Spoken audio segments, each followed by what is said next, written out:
the Croft UK Radio and North Highlands and Islands Radio morning show with Rebecca Pickles and the blow-up character 12 Death Pickles. Also the station manager, Rascal the Dog, the political reporter, Scruffy the Dog, and the show producer, Izzy the Dog. nhir.co.uk and croftukradio.co.uk.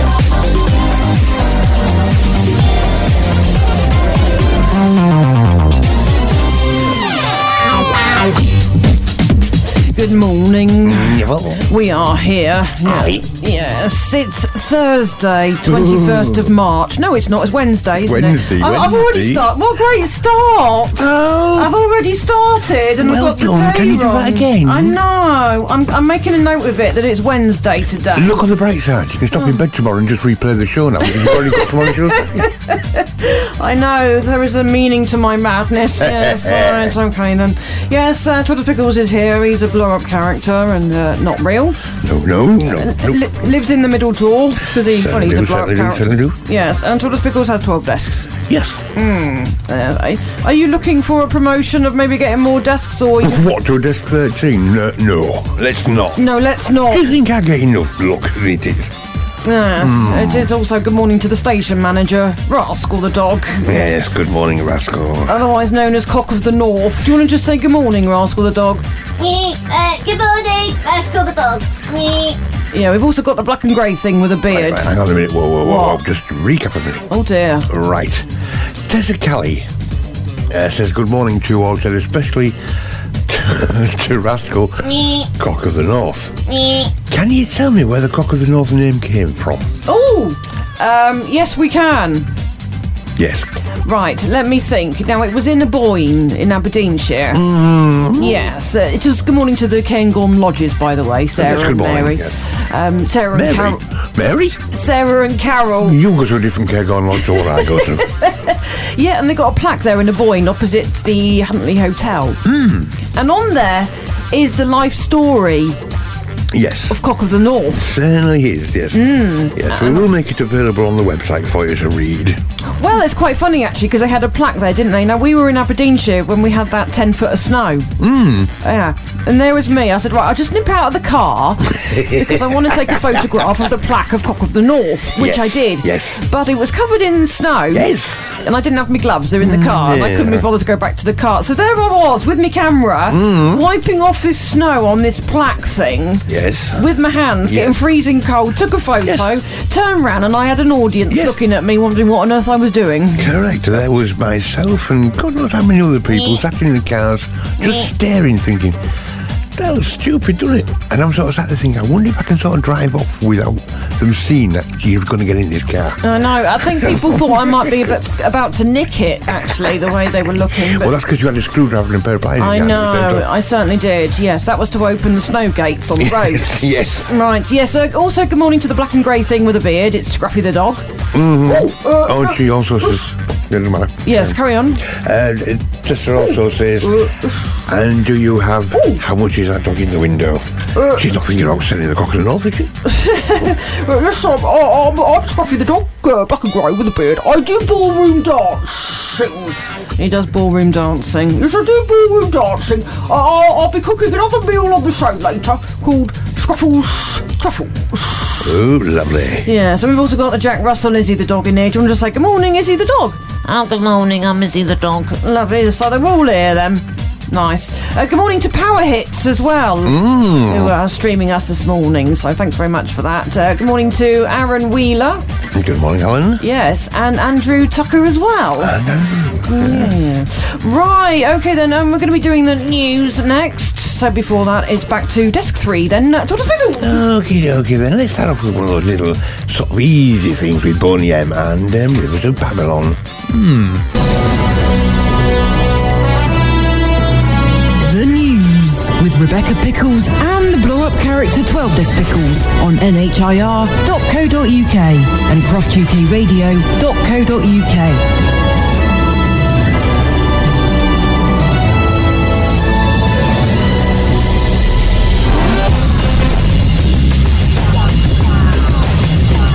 Right, 9:10. It's Wednesday, 21st of March.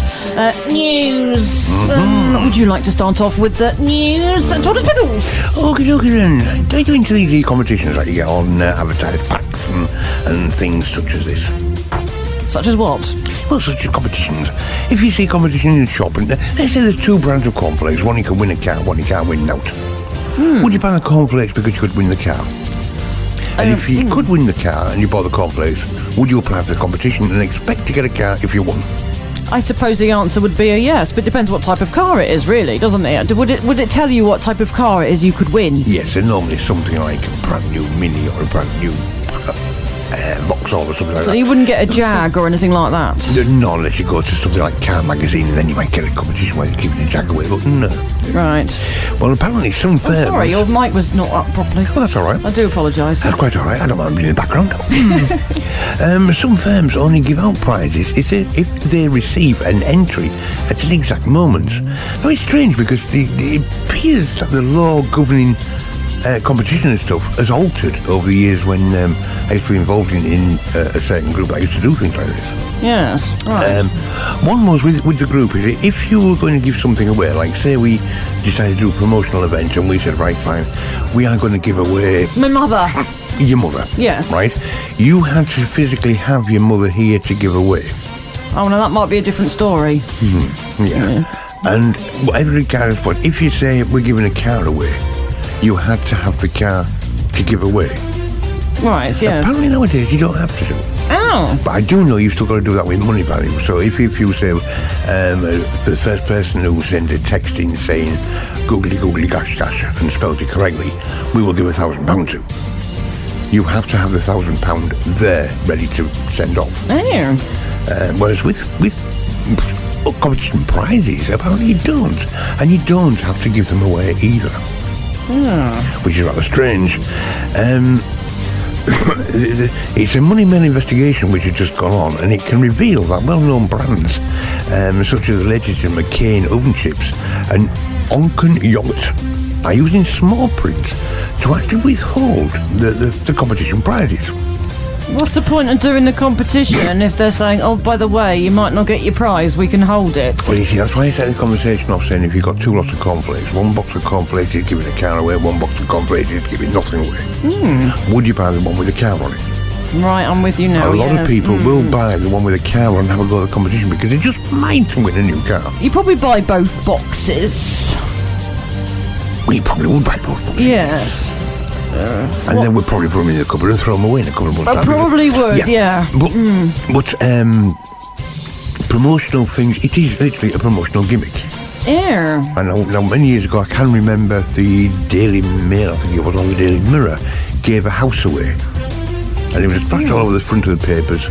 You collect the token, send them in to be entered into the prize draw, and you could win a house. A 3-bedroom, brand new, I think it was a Barrett house. And I'm just saying it's one of those two papers. Now I could be wrong on the papers as well before somebody sends me emails and what are those two emails? Why not? But when it came down to it, the criteria for entering the competition was that small that regardless of whether 1 million people entered it, there's only be about 2 or 3 people eligible to win. Yeah. And there were certain questions in it which they would probably not quite get right either. And they did actually give the house away. And there was a bit of controversy over it, which I can't remember exactly what that was over. But it'd be funny if it ended up being a doll's house and they would say, well, we never said it would be a life-size house. We just said that you would win a house. Bear in mind, go back to the Times at Century Radio. And they advertised that their opening day that they would give a car away. Yeah. Now, they were actually going to give a Matchbox car. Yeah. Only somebody forgot to put it in the small print that it was not a proper car. Oh, dear. The competition was won, and they suddenly realised, whoops, we've got this wrong. Oh, dear.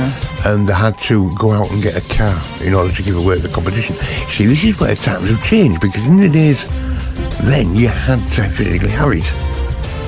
Whereas today, they could have turned around and said, oh, the clause is in the contract there. It states that we're giving a car away. It doesn't say what size the car it is or whatever. Yeah. It says we're giving a car away, a brand new car.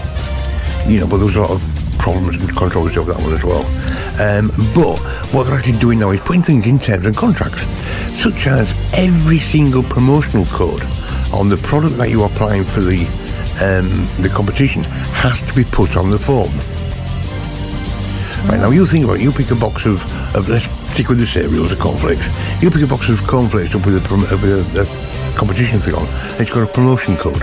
But what they're actually saying is the promotional code is also another number on the box somewhere. Right, yeah. So you've got to put that number on as well. And then you find that links to another number, which you've got to put that one on. And the whole lot has to marry up. Otherwise, they'll sit there and say, no, sorry, yes, you have won the competition, but we can't give you the prize. It reminds me a little bit of that Reader's Digest competition where Yeah. Ken Dodd says you are now looking at somebody going through to stage 2. Yeah, I got It's very stage similar to Well, that. I didn't actually. My dad did. He got stage 2. Ordered about another £200, £300 worth of books, like, and then didn't get everything after that. Oh dear, so we didn't win it then. I do know, though, Yes. somebody won £10 of Reader's Digest. Your mother. No, he was a work colleague, you know. And he came in so proud and he said, you're not going to believe this. He said, I've just won the Reader's Digest prize draw. And we all sat there and thought, that's £1 million, isn't it? And he turned around and said, well, actually, he said, I won a share of it. Oh. You won a share of it? He said, yeah. I said, how much we share of the £1 million have we got? I said, tell her. Oh. And even that come in a book voucher. Yeah, So there you go. So not everything is what it seems. No, well, no, okay. Okay. Oh, the Red Arrows have been at it again. They have, yes. Unfortunately, it's been another one. to these, yeah. Yes, I know. Yeah, it was the Hawk aircraft. It happened at RAF Valley in Anglesey on Tuesday. So another one gone as well. Yeah, makes you wonder how long this thing's going to go on for, really, if they keep having these. Unfortunately, it's going to just bring the people back out again crying for the Red Arrows to be sort of taken out of commission and used. But that is a big mistake. Yeah. Do they know what happened then, or not? Not that I know of at the minute. Don't know yet. Oh dear. It's still carrying on with the inquiry as far as I know. Right, then other stuff in the news today then. More than 1 million NHS staff, including nurses, porters and paramedics, will hopefully, they'll get a pay increase of over 6%. Over the next 3 years. Yeah. Now that's people have worked that one out, haven't they? And they've realised that's a bit. They're actually going to lose money once again. Really? Yeah. You think you're going to gain it, and then it sounds so good when you see it first off, and you sit and look at it, you think, oh, great, they're getting 6% rise. And then you look at it and you think, oh my God, it's over 3 years. I know. That's 2% per annum.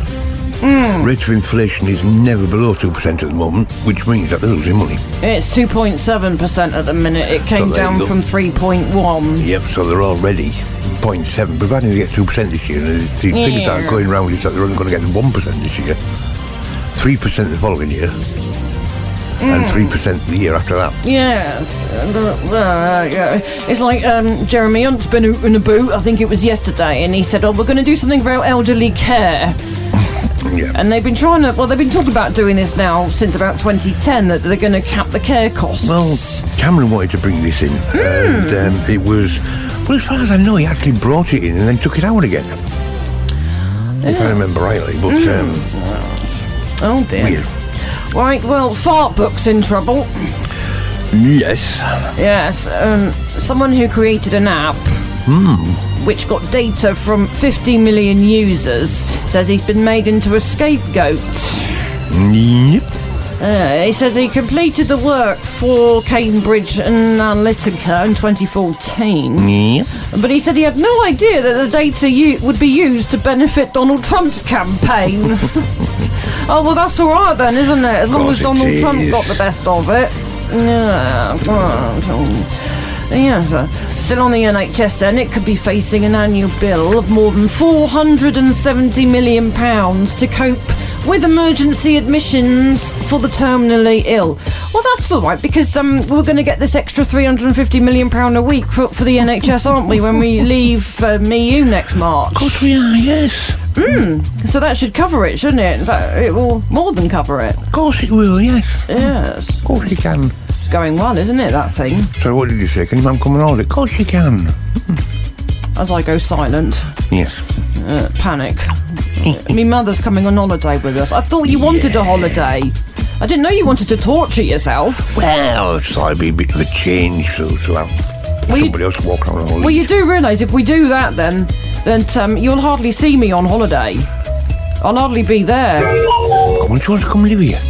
I'll end up being a butler and a slave. You know what she's like. I'll get the little bell. Ding, ding, ding, ding. Oh, no, please. No. Right. Okay, then there's another lot of upset going on about fishing. Yes. Not very happy about the fishing lark, are they? Twitter Pickles? Not very happy at all. No, protesters. I can't blame them. I know, yeah. Protesters say they plan to throw fish into the River Thames, which is going to be opposite the Houses of Parliament, to demonstrate the government's Brexit transition deal. Then they're not very pleased with it.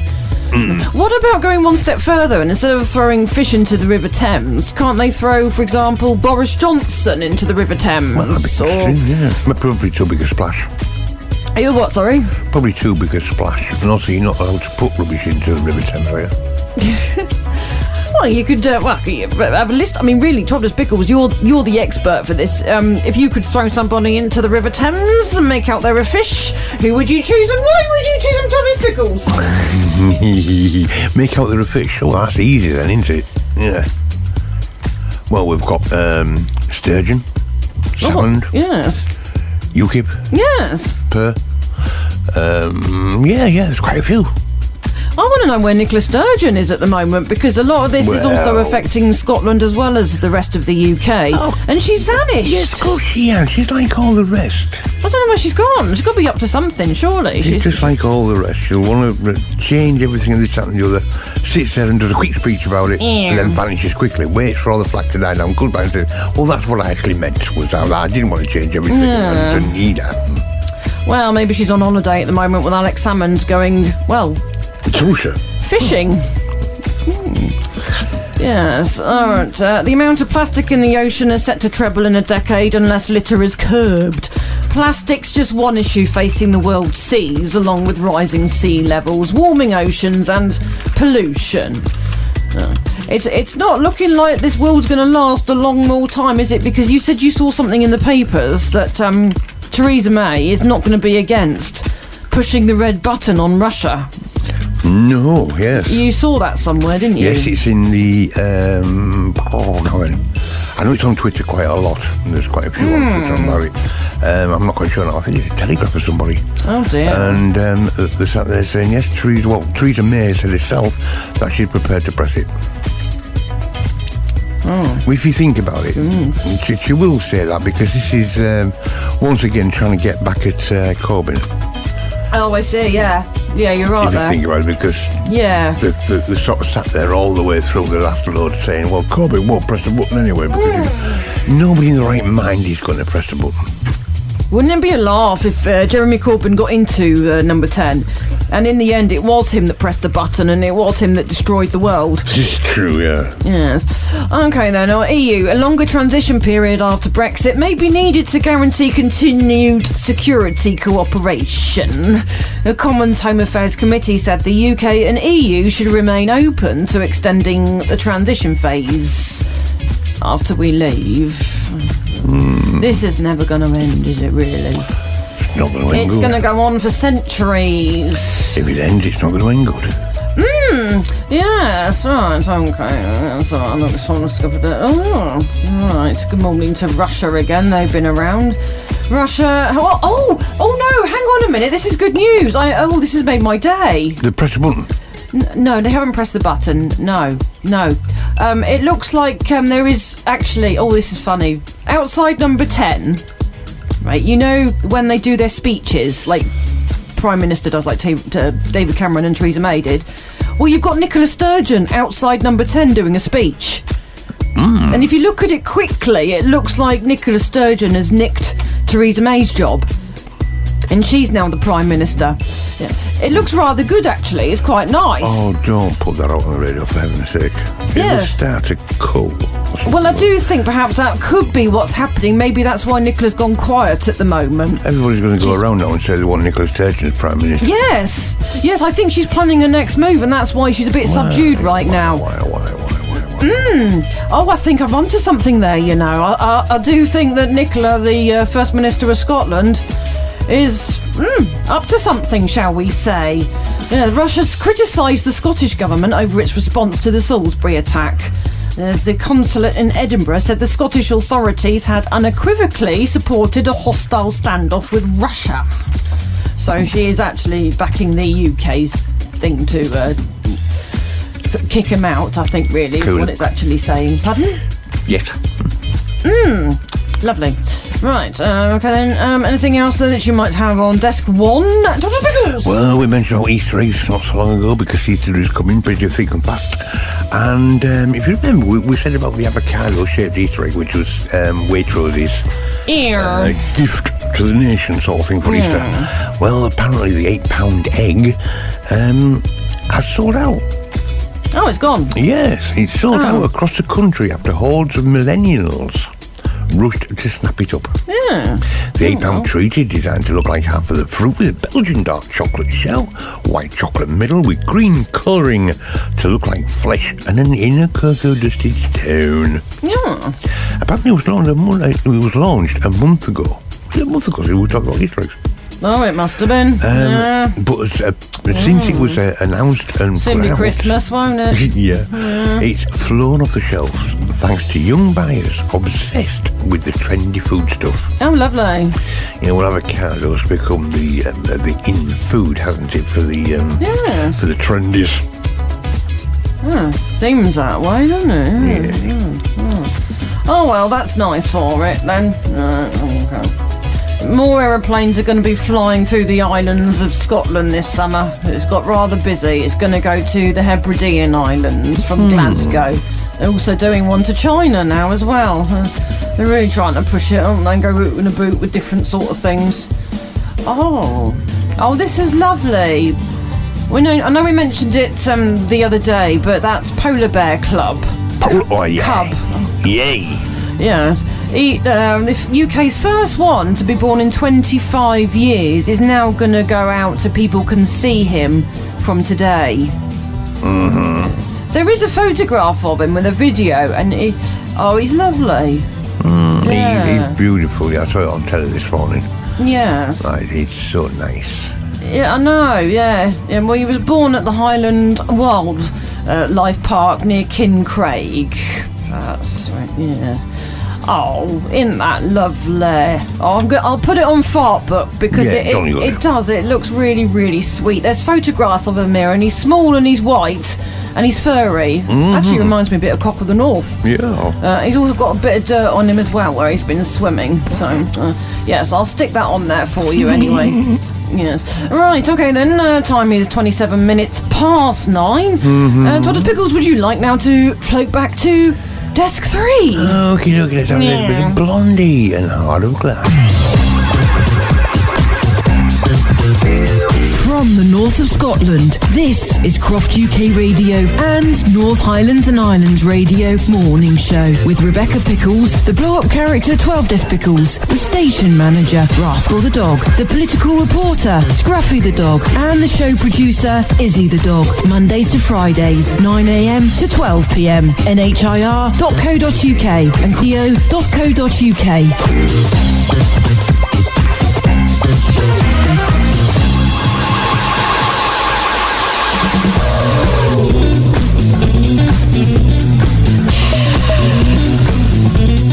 The average person does this 5 times a day. What is it? 5 times a day. Yes. As a pee. Well, if I only peed 5 times a day, it would be a miracle. Yeah, but you're not the average person. No, I'm not, that's true. No, the answer is frown. Oh, of course, yes. Yes, 22... It depends on the person, doesn't it, really? It's what, sorry? Depends on the person, really, doesn't it? Well, I suppose it does, yeah. It depends who you're talking to. Well, that's true. I suppose it depends what they say back to you. True. Yes. One thing is, it'd never be my mother, because she always looks like that. 22% of us have a favourite one of these. What is it? Dog. No. Favourite... Oh, pen. Yes, well done. Yes, you get points for that.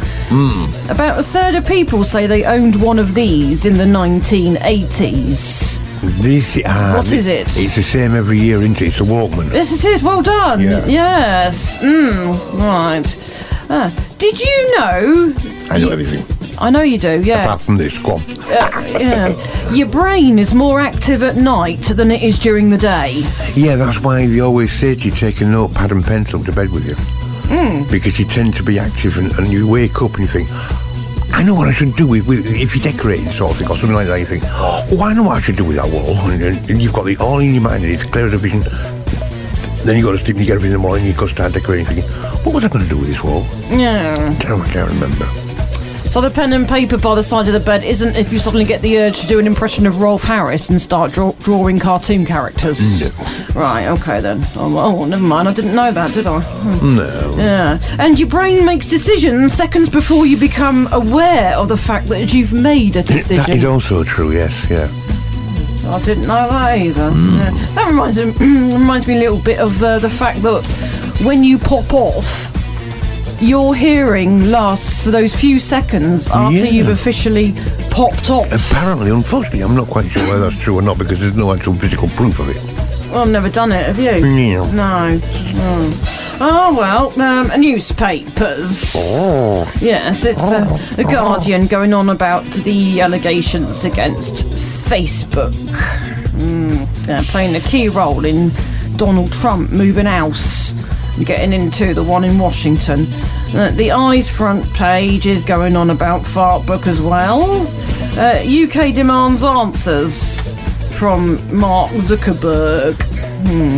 Right, Daily Telegraph. A British surgeon who gave remote instructions on how to carry out operations via Skype.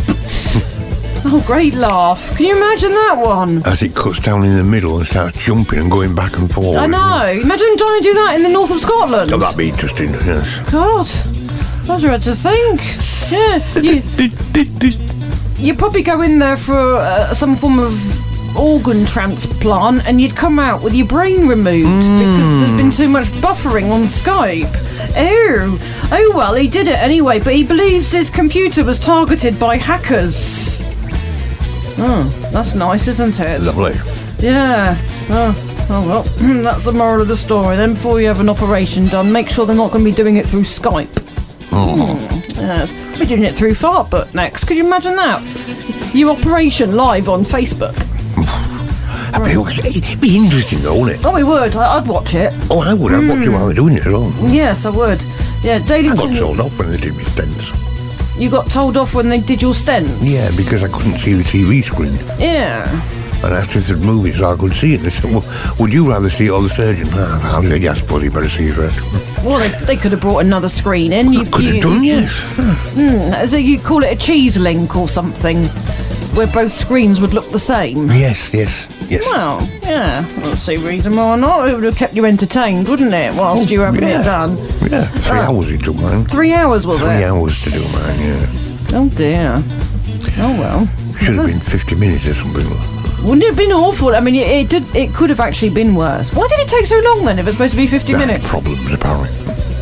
Oh, they had problems, did they? Yeah, they always do with me. It's like anything I buy, it's always got something with a problem. Oh, dear. Was it problems as in life in general, or was it something to do with your operation? Stents and operation is a procedure. Oh, all right then. It's the stupidest thing you can ever have done, and it's wrong and shouldn't do them, but there you go. Yeah. Oh, well, Daily Telegraph, the Health and Social Care Secretary, Jeremy Hunt, has been told to deliver radical social care reform after a keynote speech outlining the government's plans for the under-pressure sector. Yes, right. Daily Mail. Right, it's going on about Jeremy Hunt. It describes as a blueprint to transform care for the elderly. Yes, it reports a proposed social care policy, including a possible cap on care bills. Well, Metro leads with the news. Kirsty Lang or something. Oh, that's to do with cancer, right? Okay, then that's fine. And let's see, Daily Mirror. Oh, this is interesting. You alerted to me this morning. I did. You did. Yes. Must have been a damn good idea then. It was. Jolly good. It was. I was quite interested in this story. The Daily Mirror reports that Guernsey is to become the first place Yes. in the UK to have a suicide clinic. It's still under thingy. They've still got to vote for it. But it's looking awfully like that it is going to be the first place, yes. Yes. But no, I don't mean for myself before emails come in. I'm thinking about me mother. Yes, I wonder how much it is. Well, I did look up Dignitas in Switzerland. I was intrigued. It cost £10,000, by the way. Does it? Yeah. That's not too bad. It's not bad, is it, really? I'm assuming that includes the flights and the hotels. No, not as far as I know, no. Wouldn't You've it? got to do your own travel and stuff. Well, it will only be a one-way ticket. Oh, well, that's true. Yeah. Yes. Unless you change your mind. Yeah, I know, yeah. Yeah.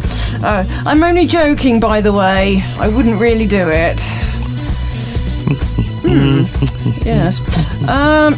The Sun, YouTube app intended for young children, allows its users to access a 4-minute clip on how to build a makeshift gun. Oh, Right, hang on a bit. That's going to go down well, isn't it? Yeah, of course it is. But, What? this is another thing which has been blown out of context all the way down. Not that I'm in favour of this type of thing being shown on public TVs or whatever. But when I was at school, we made these. You made them? Yeah. They are not bullet-firing guns. They are not What are they then? pellet-firing guns, like it sort of suggests in the headline. I used to have a water pistol. Does that count? It is very, very similar, apart from without the water. It literally fires a shot of air out. Oh. And that is it. Right? Now, okay, if you want to be pedantic and sit there and say, yes, but if you made that shot of air at X square pounds per square inch and this, that and the other, then it could do some fatal harm. Yes, it could, but you're not going to do that from a lemonade bottle, which is how the gun is made. If you think back to your school days, you'd have probably made an air gun, which was one of these that you could fire at they say tins if you look, it's 2 cardboard cups and it's on the top of it. Yes. You'll have also probably made one of these nice little rockets that go up, where you put peppermint and soda in at the same time, turn it upside down, whoosh, and then go up in the air. Oh, God, I missed all this out somewhere, didn't I? In science and things like this. Oh, dear. What happened to me? Well, let's face it, if you're going to make an air gun and you make one of these rockets as well, could you do more damage with a rocket than you could with an air gun? Probably. Yeah. But to me, it has been took out of context. But after saying that, some of the other complaints I've also come out with are a little bit dodgy type of thing, and maybe it should be looked into. But after that as well, if you allow your kids to have access to these type of things at a young age, which some of these were saying from 2 to 4 year olds who were learning to make a gun and stuff like this, right? 2 to 4 year old, they weren't learning to make a gun, they were learning to make an air pistol, well, an air gun. Yeah. And it is simply a jet of air. Oh. If they put it to the face and squeezed it, it would blow the hair up a little bit. Yeah. Right? Now, if you're daft enough to allow your kids to have such things as internet access at that type of age, then you deserve it. There you go, me done. Now I'll sit back and watch emails coming. Yes, lovely. If you would like to complain, you can do so. The email is ms@croftukradio.co.uk.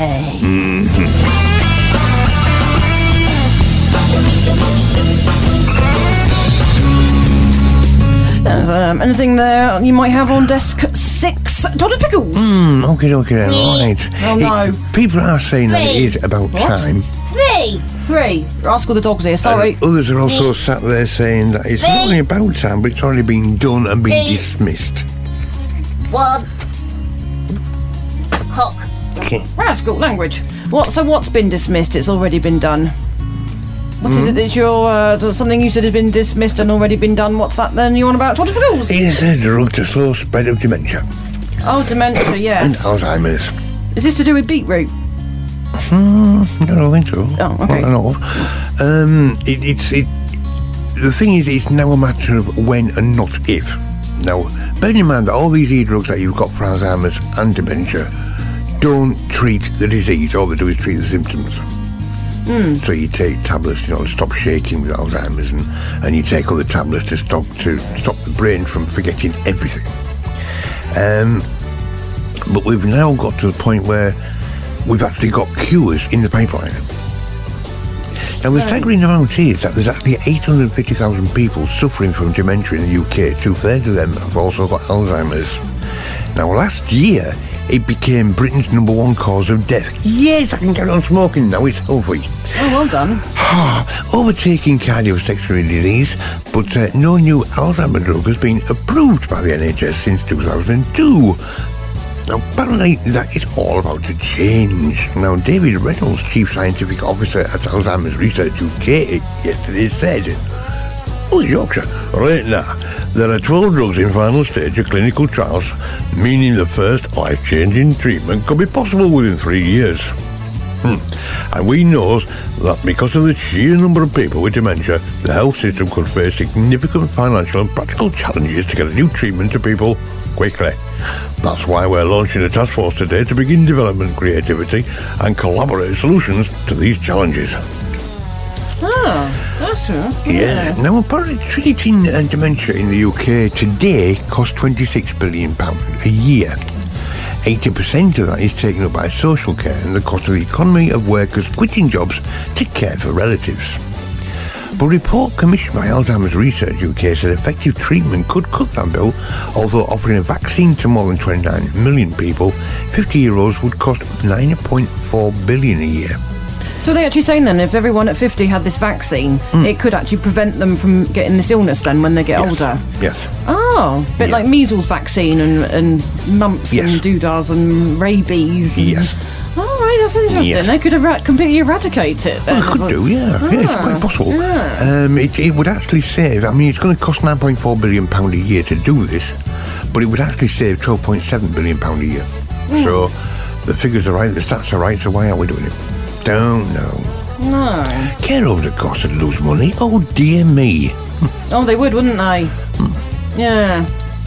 Well, in fact, they'd lose more than money. I think they would lose everything, really, because most of them that are in there are because of dementia. Well, yeah, obviously with these stats, yes. Yes. Oh, 850,000 people. Yeah. Let's see what happens then. Oh, jolly good.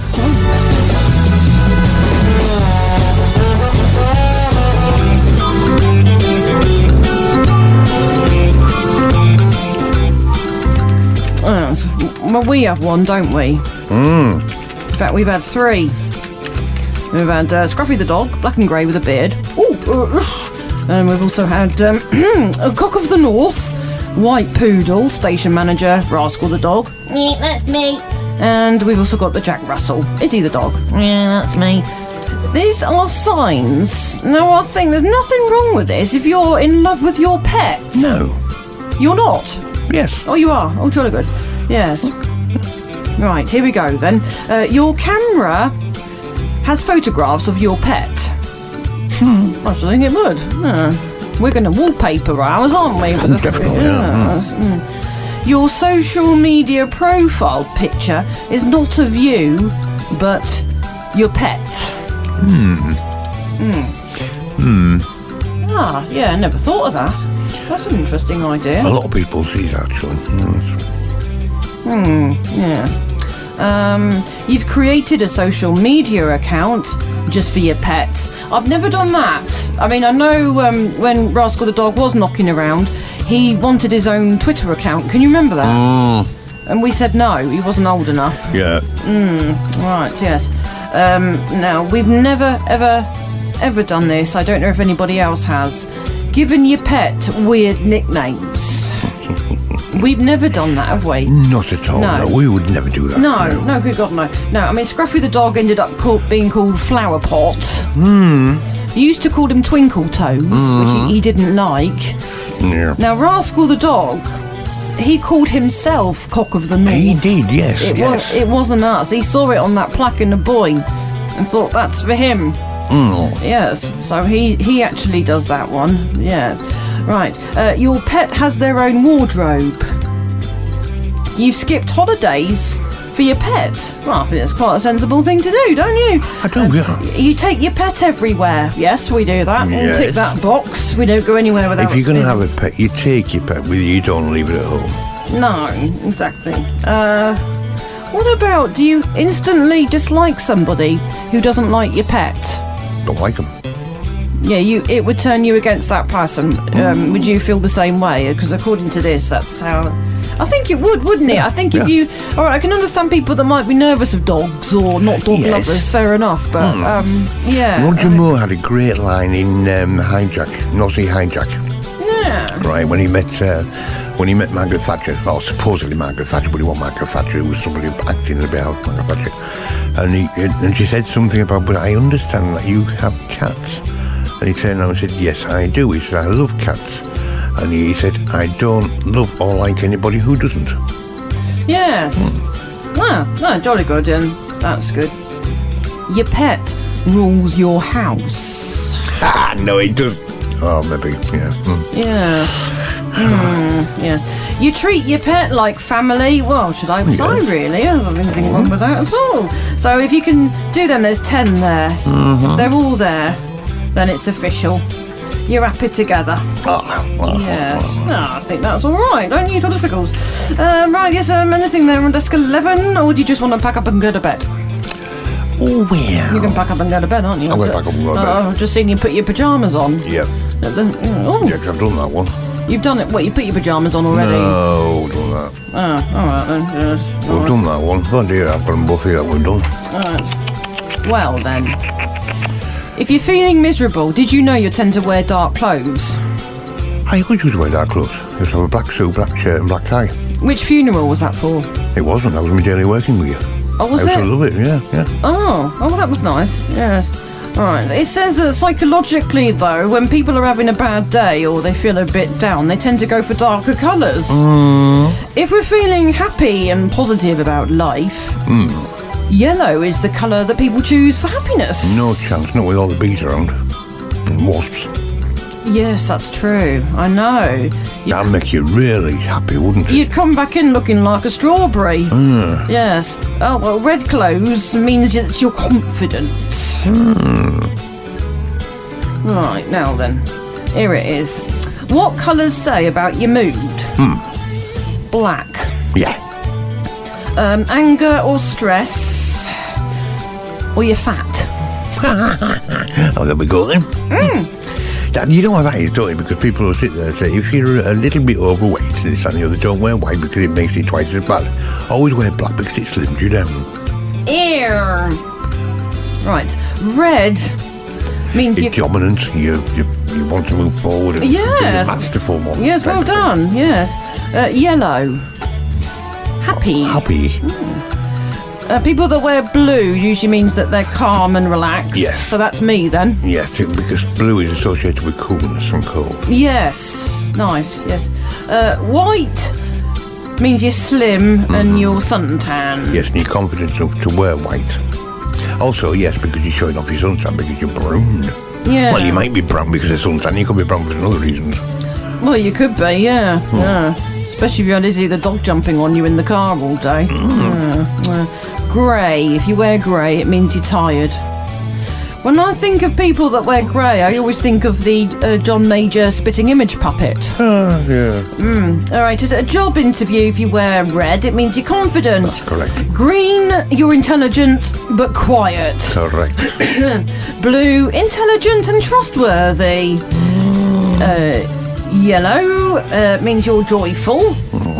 Black, intelligent and money-driven. Pink means you're immature but Wear pink to make the girls confident. Pardon? Wear pink to make the boys wink. Is that what your mother used to say to you? Yep.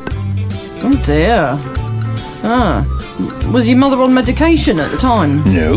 Oh, jolly good then, that's fine, yes. It's a lovely old saying, is that? Yes.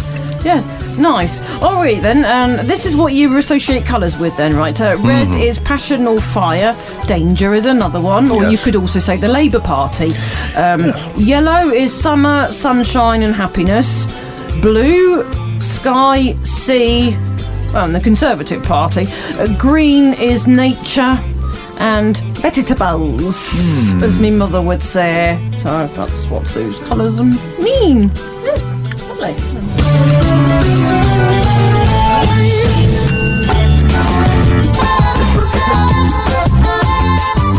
Once again, this one's come back up again. It's that a quarter of us have no savings, the study has found.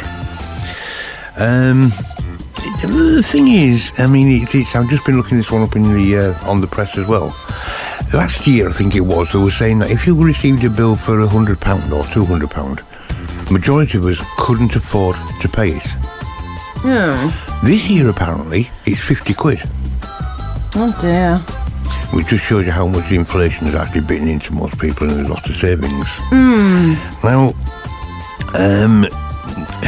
you've got monthly outgoings and attempts to clear debt before saving anything are the main reasons we can't actually save. Despite not being able to find money to put away, more than half of us wish we could actually save. Well, yeah, I presume we would, yes. It's that lovely old thing when you start work, try and put 10% of whatever you earn in your life away. Yeah, I can put 10% away and I'll spend it next week. Worryingly, the poll found that a tenth of the population admits to being terrible with money. Also concerning is the fact that 1 in 10 typically spend more than they earn, and 28% sometimes go over the budget. Well, it's easy to spend more than you earn nowadays because they're pushing credit cards on you, and loans, and shop things, and this, that, and the other. Almost 1 in 5 said they were doing the best to clear away the debt. If we don't spend all our money, we typically try and put away, on average, £171 a month into savings. Yeah. Okay. All right. That means they're earning roughly about 2,000 quid a month.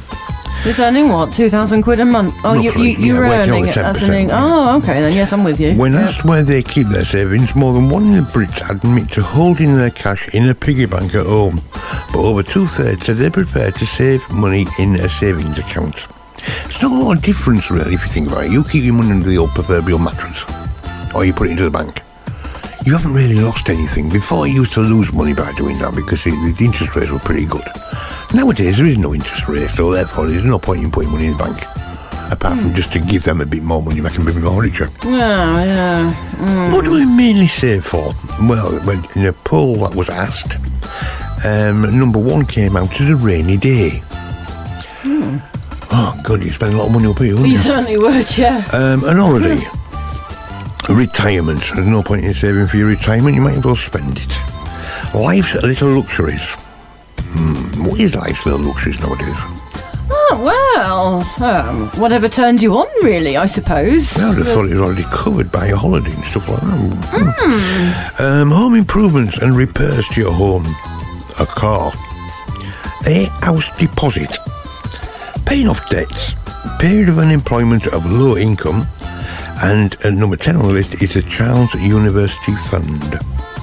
Yeah. Lovely. I mean, like I just said, when I was at work, sort of thing, when I first started work, it was 10%. Like you were supposed to put away for your rainy days and everything else on that list. Today, apparently, it's 40% you're supposed to put away just for your retirement. Every time you finish, you put 40%. Every time you put 40% away for your retirement, your rent or your mortgage, that'll be about another 30 to 40% out, like 80% of your money gone. 20% on household bills and things like this. What are you going to eat with? Oh yeah, you've got to get credit. There you go. Simple as that. Oh dear. Well, there we go. Right, it's 10 o'clock, coming up shortly. The station manager, the boss. A boss. Also known as Cock of the North, Rascal the Dog. He's going to be here with his Rascal Factlets. It won't be long now. No, I know it won't be long now. Followed by Black and Grey with a beard, Scruffy the Dog. That's me. Yes, he's a self-taught ballroom dancer, extremely talented. He's also the show chef. He'll be cooking another meal very soon. In the kitchen. Yes. Along with Izzy the dog as well. Yeah, so before all that palaver, would you like to go back to desk 3 then, Dr. Pickles? Okie dokie, well, let's go through one of the birthday wishes here. It's for Charles McGregor. Charles McGregor comes from Leeds. And he's 54 this morning, apparently. Oh, great. Happy birthday. Yes, Lovely. apparently he's going out tonight for a gin dig. Oh, why not? Whatever that may be. Yeah. What is a gin dig? A gin dig? Well, Yeah. it might be something to do with gin. I assumed that a little bit. Yes. Well, you're not going to dig with a spade for it, are you? You don't find gin underground. Well, it depends who's buried it, I suppose. I mean, Maybe. you can find some... Actually, yeah, what a great thing that will be. What's On that? your birthday, right? We're having this party. It's a gin dig. Yes. And we've hidden a bottle of gin in the field. All you got to go is to go dig it up. Oh. Or put it in your garden. Yes. Oh, good idea. Yeah, and then you get your garden dug over for you. You certainly would. Yeah. And can you put gravel down on the ground at the same time? Yeah. That'd be brilliant. What a great idea that is. Yeah, wonderful. Well, he's asked for the song that he used to remember most from his younger days, and that is Mouldy Old Dough. Now, I have got it. I'll put it somewhere. There it is. Now, I hope this one works all right. We have various copies of this song, and most of them don't work. Oh, lovely. Wonderful. Okie dokie, so here we go. It's Mouldy Old Dough by Lieutenant Pigeon.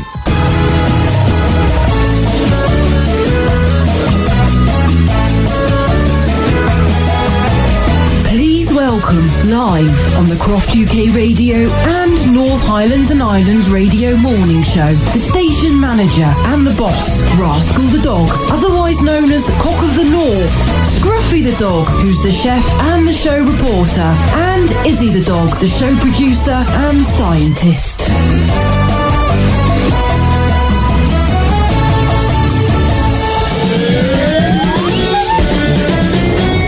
Yes, we're here. It's me, Scruffy the Dog, black and grey with a beard. I do ballroom dancing. Yes, you do. Good morning, Scruffy the Dog. Yeah, I'm here as well. I'm a white poodle. You are a white poodle, that's right. I'm station manager, Rascal the Dog. Yeah, well done. Good morning. And I'm Izzy the Dog. Yes, you're Izzy the Dog. Yeah, they're all here, Tortoise Pickles. They certainly are, yes. Nice to see them all here. Right, so you're going over then to do your Rascal Factlets. Yeah, let's get that. Let's right. I'll be ready then. We are Rascal the Dog. Yeah, right. Here we go. My granddad used to say, "Always fight fire with fire," which probably what explains why he got thrown out of the fire services. Yes, I bought a friend a fridge for Christmas. Oh, did you, Scruffy the Dog? I certainly did, Rascal the Dog. I can't wait to see his face light up when he opens it. Right, here's another one, Scruffy the Dog. Why should you be wary of stairs? I don't know, Rascal the Dog. Why should you be wary of stairs? Because they're always up to something. I've got one. Oh, Izzy the Dog's got one. Yeah, I've got one. And what have you got there? Is he the dog? Will glass coffins be a success? Oh, I don't know. That remains to be seen. Right, here we go then. Why did the farmer only wear one Wellington to town? I don't know, Rascal the Dog. Why did the farmer only wear one Wellington to town? Well, he heard that there would be a 50% chance of snow.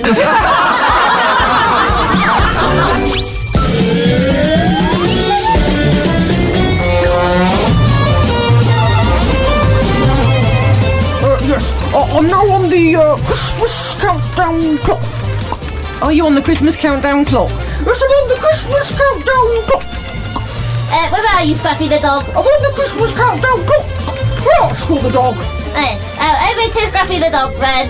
Thank you, Rascal the Dog. Christmas Day this year, December the 25th. Yes, 278 days, 13 hours, 45 minutes, and 24 seconds till Christmas Day. Yes. I've got one. Oh, Izzy the Dog's got one. What have you got there, Izzy the Dog? I've got the countdown to Easter. Oh, she's got the countdown to Easter, Tortoise Pickles. Jolly good. Go on Yeah. then. I know it's not far off. When is Easter? Izzy the Dog?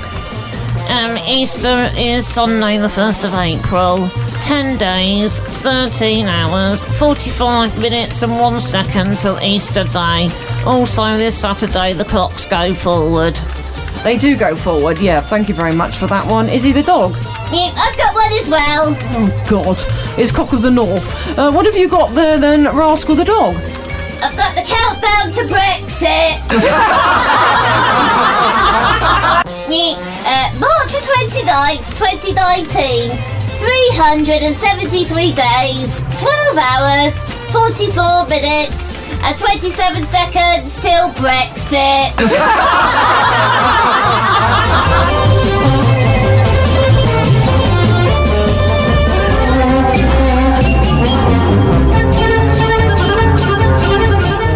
Right, off they go now down the corridor. I can see them. All three have gone. We do have the computer screen here that shows up the kitchen. Have you seen anything in the kitchen lately, Toddler's Pickles? I'm sorry? Have you seen anything lately in the kitchen lately, Yes, Toddler's Pickles? A mess, yeah. Yeah, so that is good morning to Scruffy, Rascal and Izzy the dog. I can think they're just coming in now. Are you there, Scruffy, Rascal and Izzy the dog? Yes, just opening the door. We're just coming. Yes, here we are. We're in the kitchen. Oh, you are in the kitchen? Yes, we're in the kitchen. Today we're going to be cooking spaghetti bolognese. So it's over to Izzy the dog with the ingredients. Thank you, Scruffy the dog. You need 1 tablespoonful of olive oil, 1 onion. Finely chopped into chunks. Thank you, Scruffy the dog. 2 garlic cloves. Chopped into chunks. You also need 1 carrot. Chopped into chunks. 1 celery stick. Chopped into chunks. 3 ounces of pancetta or streaky bacon diced. 12 ounces of fresh beef mince. 14 ounces of canned chopped tomatoes. Chopped into chunks. 2 tablespoons of dried oregano.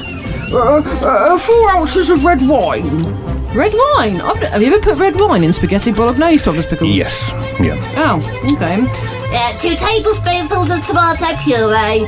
12 ounces of dried spaghetti. Salt and pepper. Fresh flat leaf parsley to garnish. Chopped into chunks. Right, Rascal the dog, go over to the oven.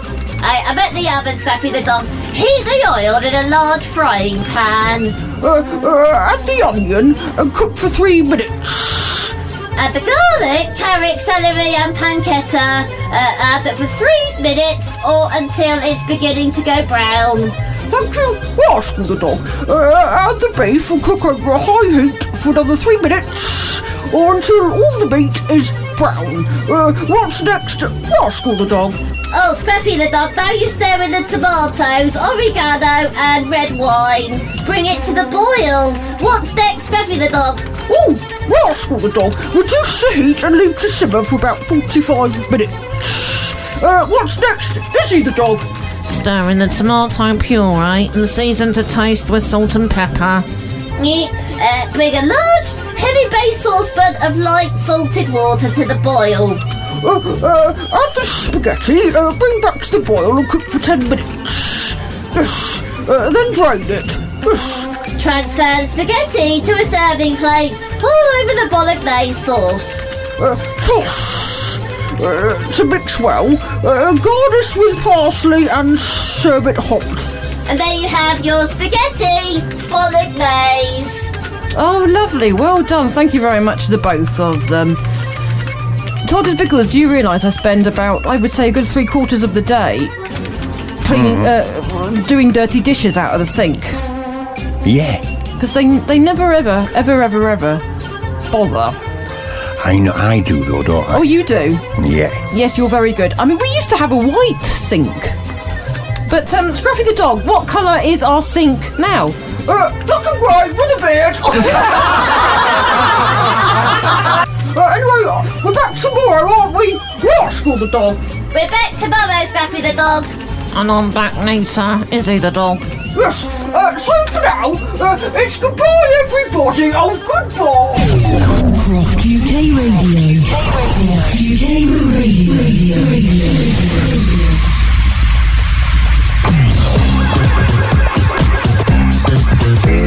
From the north of Scotland, this is Croft UK Radio and North Highlands and Islands Radio Morning Show with Rebecca Pickles, the blow-up character 12 Des Pickles, the station manager Rascal the Dog, the political reporter Scruffy the Dog, and the show producer Izzy the Dog. Mondays to Fridays, 9am to 12pm. nhir.co.uk and croftukradio.co.uk.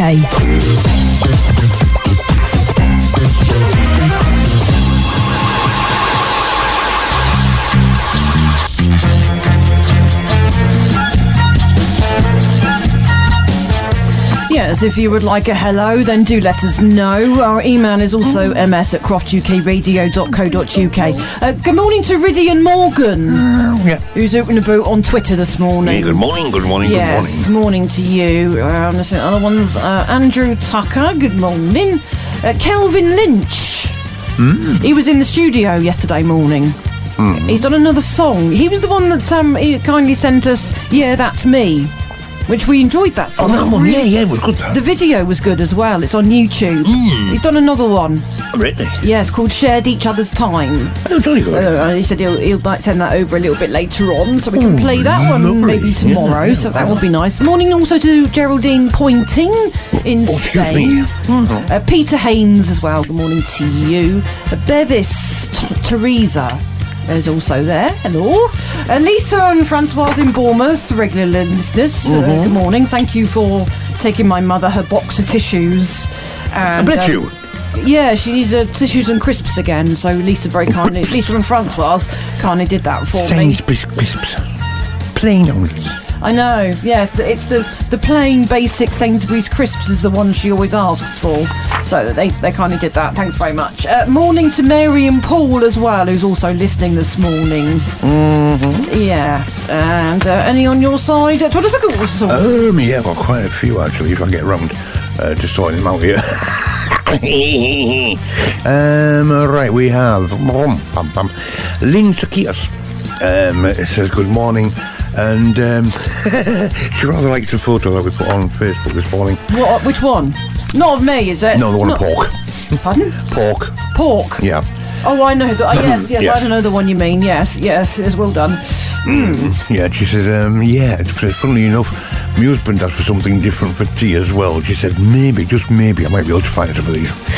Ruth Antill, who's in Null, she says, good morning to you all, and thank you for sticking up for the dinner, lady. Yeah, that's fine, no problems. Who else have we got? Charles McGregor.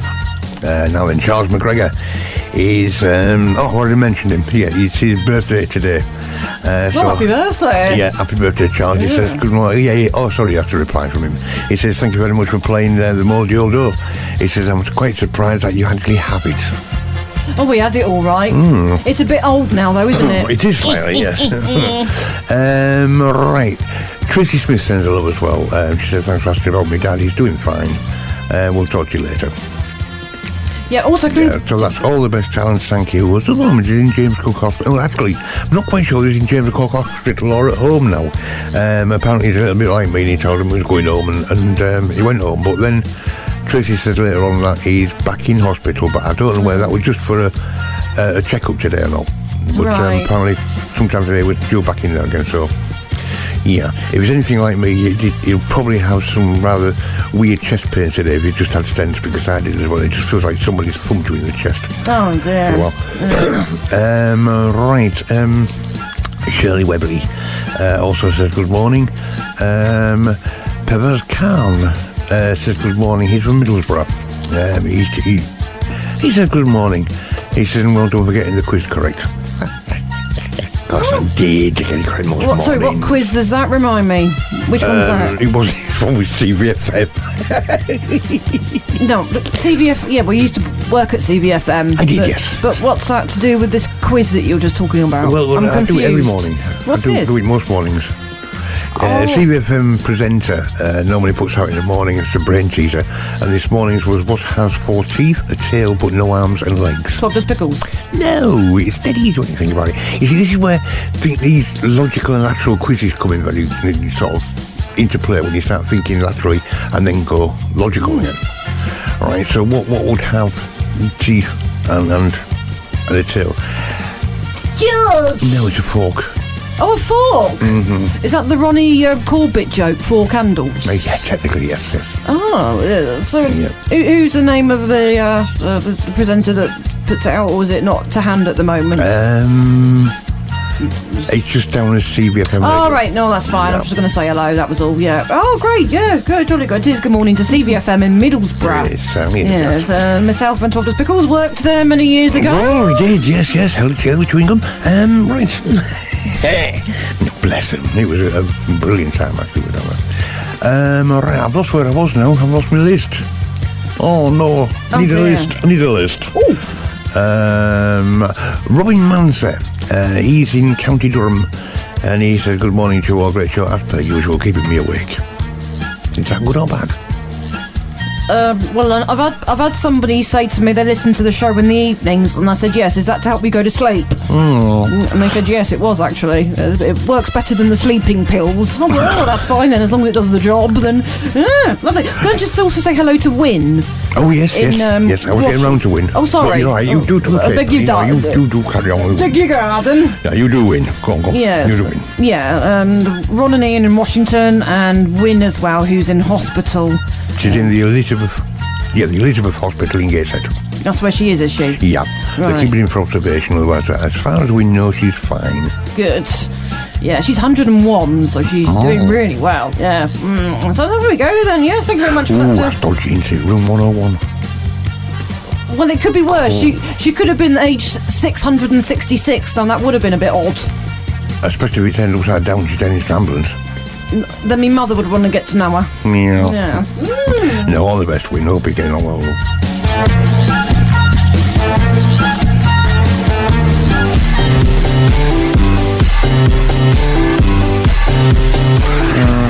Right, I've still got two more here, and I've got one record to play, and I don't know why I'm playing it. Is that the funeral march? No. Well, we've got David Davis. I keep wanting to call him David Davis. Oh dear, please don't. Yeah, no. He's David Davis. He's 78-year-old today. Is that the same one? Sorry. No, this is another one. I can cope with listening by George, but This is only one mention of the programme, don't you? From listening with Mother to listening to George. already been done. Yeah, I know it has. Yes, tell me about it. I've done it myself. The autumn statements from 2010 to 2015, they are available if you want to email me at ms@croftukradio.co.uk. I will send you the full set. Yeah. As I have them. Yeah, well, David Diaz. On a loop. He's 78 years old today, and he said he's going out later. Oh, no, it was Charles McGregor who was going out for a gindig. That's what right. What on earth is a gindig? Yes. Please, if you're still listening, Charles, please just send me a message. Tell me what a gindig is. Right, David Diaz. I will get it out in a minute, David Davis. I know I will. It's David Diaz. He's 78 years old today. And he's having a family party tonight with family members, obviously, and a few friends, going down to the local pub, having a few pints, a couple of cigars and a fag. I don't blame him, yeah. It's his birthday. Yeah! He says, I'm 78 years old. He said, I've smoked all my life, drunk all my life, and he said, I'm still here. Good for him. Yeah. Now, he's asked for a song called Frenesy. Okay. And by Artie Shaw. Where's he from, actually? Does it say whereabouts? No, he doesn't. Oh, that's all right. Not unless I go to his profile. No worries. Happy birthday, David, anyway. Yeah. So, yes, you've got something there. Are you going to play? Yes, he sent me a challenge, and he turned on. Everybody sent me a challenge this morning about tracks. Well, why not? All adds to the fun of life, doesn't it? Yeah, well, the one that he really wanted was Artie Shaw and Frenesy. Yes. And he said, bet you ain't got that one. And we haven't. We have. We have? Oh, we have. Oh, we have? Right, we have. Oh, well done. He said, if you haven't got that one, he wanted Tea for Two. Well, you do realise, don't you, that if we haven't actually got the song, we are compelled under the contract to sing it ourselves.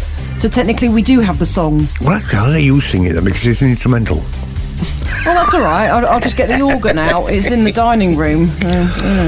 Yeah. I've also had another request here from Tessa Cayley.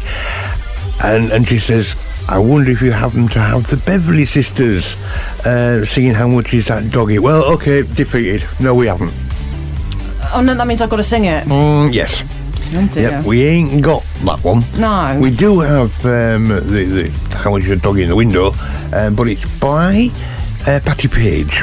Yeah. But we don't have the Beverly Sisters one, which is quite surprising me because I thought we'd played the Beverly Sisters one. Oh, well. But I am unable to find it anywhere. I've looked through all the libraries we have. But we'll play you the other one in a couple of minutes' time, because for now we'll go to David Dias' song, shall we? Tune. Not song, tune. Oh dear me, now I've got wind. Okay then. Do you want me to get you a kite? Please, yes. So, once again, congratulations, David, and have a great birthday, and here's your song. This is Croft UK Radio and North Highlands and Islands, your distant local radio stations. nhir.co.uk and croftukradio.co.uk.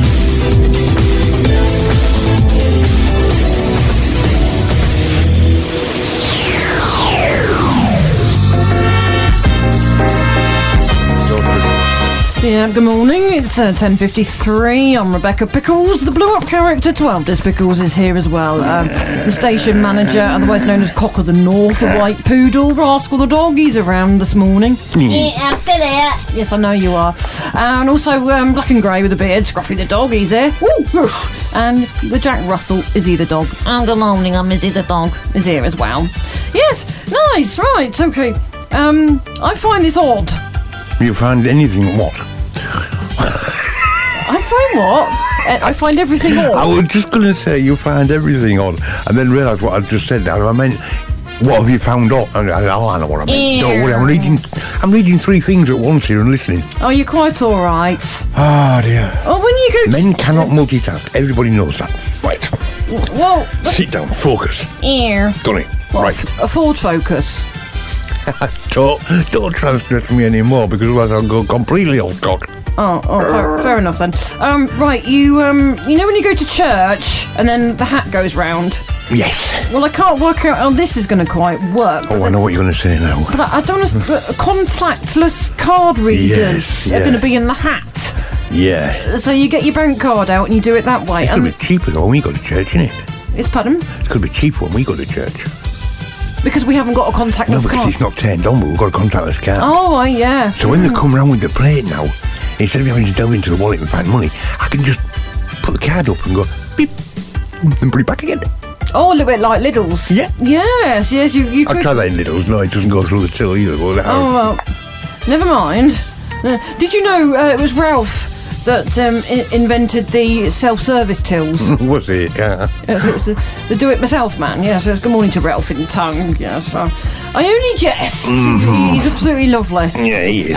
Wait, one of the Church of England, they've got 16,000 churches that they're going to be doing this in with the contactless card. Yeah, I can't see it working. Can you imagine a 98-year-old woman? Well, by Yeah, what? Sorry. No, carry on. By what I saw of it this morning on the news, it's not actually for the church handout sort of thing. They're actually mentioning it in the newspapers about church handouts and stuff. You know, your gratitude payments, whatever they call them. But it's not meant for that. It's for things such as weddings, funerals, and stuff like that, which have always been cash payments, whereas now they can use contactless cards. Oh, I see, right, yeah. But I'm not 100% sure, because the newspaper stories are all saying for the collection as well. So does that mean, like, say after a wedding, they've got the bowls at the end, the begging bowls at the end of the church? Yeah. You can go down, they've also got a card reader there, so you can just tap your card and walk through. Oh. How long before they put a gate on it as well? A bit like an You airport. can't get through without tapping your card and putting 100 quid in. Yes. I mean, come on, face it. Church needs money. They're only the best profitable companies in the world. You could just imagine it turning into a train station with those That'd be metal fun. barriers. Yeah, well, they attend weddings. Well, I used to get terribly confused doing that. Yeah, weddings have trains. Pardon? Weddings have trains.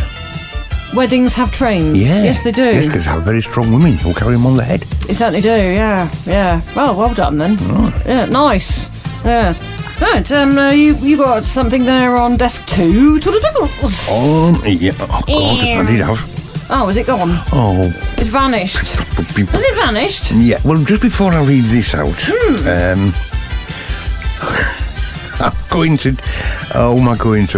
I'm going to Charles McGregor's do tonight. The family shindig, that's having a jindig. Right, because he's told me what it is, and he said, actually, hang on, let me just find the message. Yeah, he says, hi Graham, he said, actually, he said, you were very, very close. He said, it isn't a bottle of gin. We do quarter bottles, and it's one bottle per year. He says, as I am 52... one bottle a year? Yeah, he says, as I am 52, there will be 52 quarter bottles of gin buried somewhere within the grounds in my neighbourhood. All right. And he said, we each go and we dig bottles up. He said, at the moment, he said, there's 23 people attending. He said, so that's a lot of gin to get through. So they bury the bottle of gins in the ground and everyone goes around with a shovel? Yeah, so it is exactly what it says. It's a gin dig. Oh, great laugh. Yeah. Yeah. Oh, that sounds fun. Ah, right. Now then.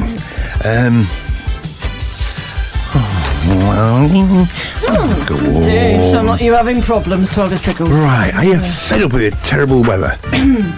I'm salted again. Are you fed up with the terrible weather? Ah, well, I like it when it's sunny. I like it when it's snowing. I call it default weather here on the north coast of Scotland when it's raining and it's grey. Which it is at the moment. Yesterday it was quite sunny. Yeah. Anyway, yeah, so you can get a little bit narked off, especially in summer when it's just default weather. Yes. Yeah, well, apparently, this here third instalment of the Beast of the East is now a definite, according to meteorologists. Oh, smashing. Can we go back to Aberdeenshire? Yeah. Apparently, the Met Office is sat there saying, we missed out on a white Christmas, but we most certainly appear to be heading straight for a white Easter. Oh, lovely. Right, so most places apparently in the UK saw the Beast of the East 2 in one way or another. It's now been downscaled from the Beast of the East 2 to the Mini Beast from the East. Right, because it didn't quite hit as far as it was going to do. But this one, they do say, could be the great-grandfather of the Mini Beast.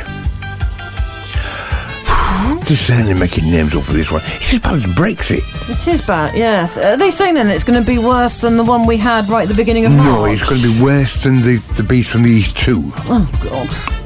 Okay, fair enough. And they say it is on its way, it's on target, basically, to come to us. And we're likely to see snow at Easter. That's going to put the poor little buddy out, isn't it? Well, it's more likely to snow at Easter. I hope it don't come tonight. What, the snow? Why? You like snow? What about your poor David Days? Having to dig through snow as well as mud. Oh, that'd be funny. It depends where he is. Oh, that's also true, yes. Yeah. It could be living down the road for all we know. Yeah. Yeah. So when's that due to come then? Well, Easter, I take it, obviously. Easter, apparently, yeah. Well, it's due, I believe, about Thursday, Friday this week is due to hand over. But they are saying that the milder weather is on its way for Thursday and Friday, so it's looking awfully like, unless I mean the week after, but it's looking awfully like that we're going to have quite a nice time from Thursday and Friday onwards, which to me will be Easter. Yeah, I don't know. Well, don't ask me, I just read the damn thing out. What, me? No, anybody. I'm just saying, don't ask me about it, I'm just reading it out. Oh. All right, then. Mate wrote it. I just read it out. Yeah. Well, it's a week Sunday till Easter anyway. Yes. This Saturday, the clocks go forward. Yes, it is this Saturday. So that means then, I would say, so if, well, for example, up here on the north coast of Scotland, it's probably going to not get dark till around, what time would you say, about 8 o'clock? Somewhere around there. I really is pulling out now. You know, the way I read this now, actually, is yes, we are going to get the white Easter, but Thursday and Friday of this week, which would be Good Friday, wouldn't it? Am I right? No. No, it's a week on Friday, isn't it? Thursday and Friday of this week is going to be good, apparently. Sunshine. Apparently. Apart from on the north coast of Scotland. I think so, yeah. Yes. Oh, I'm going to move on. Men who don't wear socks may be refused entry to Royal Ascot. Yeah. Stupid can things get. Cropped trousers with no socks is a trend spearheaded by reality TV stars. People like Nowhere with Essex and stuff like this, and then the house, what they call it, housemaids and stuff like that, whatever it may be. Organisers for the June race meeting in Berkshire said Royal Ascot is synonymous with elegance. Our dress code invites guests to contribute to an occasion heralded as a major fashion event in its own right. Well, if it's a fashion event in its own right, and the fashion today is wearing no socks and trainers and got pants, then that's wrong. Because they're saying in one hand, yes, it's a fashion event, and in the next hand saying, yeah, but you can't wear the fashion. They also advise that Bardot. Do you know what Bardot is? I haven't a clue. Neither did I, I've just read it here. No. It's an off-the-shoulder necklines. Oh. Well, they're banned for women as well. Yeah. Oh. So there you go. So if technically anything which is in fashion you can't wear, even though it is a fashion event, technically, or they class it as a fashion event. Yeah. Anything that's out of fashion you can wear. Oh. Unless you ride a horse. Can you go? Where you like. Can you go in a fancy dress costume if you fancy it? For example, Batman. But I seem to remember most people at Royal Ascot did go in fancy dress. Did they? Yeah, well, they've got. That's nice for them. Ladies' Day, aren't they? Am I the right race trap? I am. Ladies' Day at Royal Ascot, hat day, and stuff like that. So I don't know. Well, if it was me and it was hat day, I'd go in me woolly hat. That's true. The one I borrowed from Springwatch. Yeah, I know. That's what I would actually use. Yeah. Oh well, that's nice for it. Yeah. Well, if you don't want to get Alzheimer's, beetroot. Yes, eat beetroot. It's got betanin in it. It gives it its red colour. It has nice chemical reactions associated with it, and it is supposed to sort of, improve oxygen flow to the brain. Right, yeah, sure, of course it does. Right. Ew! Toddler Pickles, DIY skills. How good are you at DIY? I think you're very good. I've given you quite a few points for it. You are. I'm not too bad. As long as I put your mind to it and have the tools to do it correctly. Yes, you've done very well, haven't you? You've almost built a new house. You've done the kitchen. You've done other bits. And yes, you've done extremely well. Well done to the blow-up character, Toddler Pickles. However, it says here that women are so doubtful about their husband's DIY skills, they'd rather call in a professional than do it themselves. So 61% of women reckon that they are incapable of completing the most basic job. Right. Fitting a kitchen is in one of them. Tiling a bathroom, laying floor, replacing a plug socket, and also wallpapering. Oh, I think you're very good at it. Oh no, he's looking at me all weirdly again. Oh, I'm glad it's not me who just loses the way. Huh? You mentioned that one about an hour ago. Did I? Yeah. I don't remember that. Yeah. Did I? Oh, I feel good now. Oh my god. What's happening to me? I don't Oh dear, let's see what happened. What happened about an hour ago? It was free time. Jolly good. Well, yes. the way this is going, I'll be popping off tomorrow. Ah, dear. Not good. Oh well, things could be worse. Things could be a lot worse, couldn't they, Toddler's Pickles? Yeah, they certainly could, yes. Yes, you could come into the studio and think, oh, what's that script doing there? It's of the Autumn Statement 2015. Then you find sat in the chair is George! Yeah. have you ever given your car a pet name?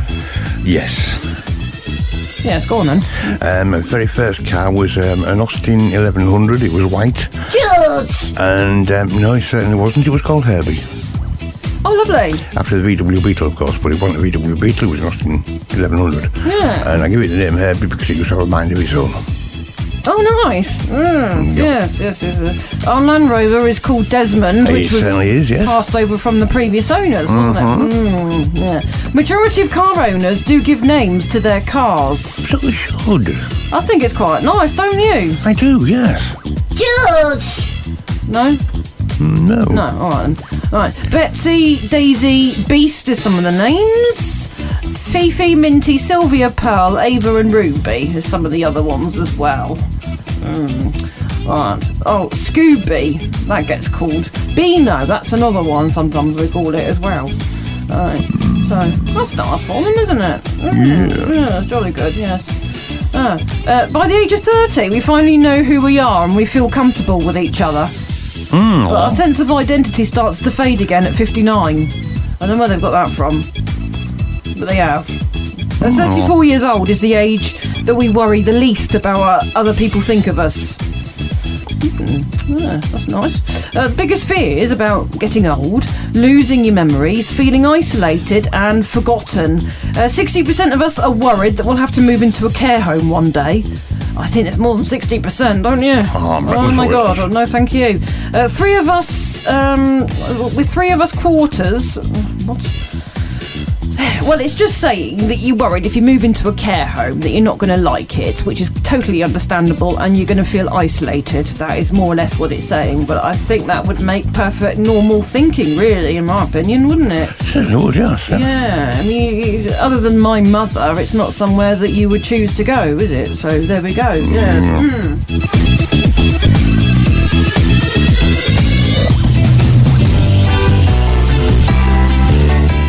Yes, right. Do you have anything there on desk 10? Pickles? No. Right. Yeah, I was going to go back to that one, but I'm not going to go back to that one. Okay. The nation's favourite dishes.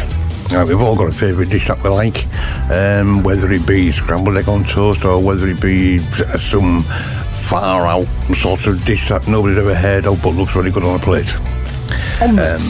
Yeah, omelets. Yeah, well, popular meals are at risk due to climate change, apparently.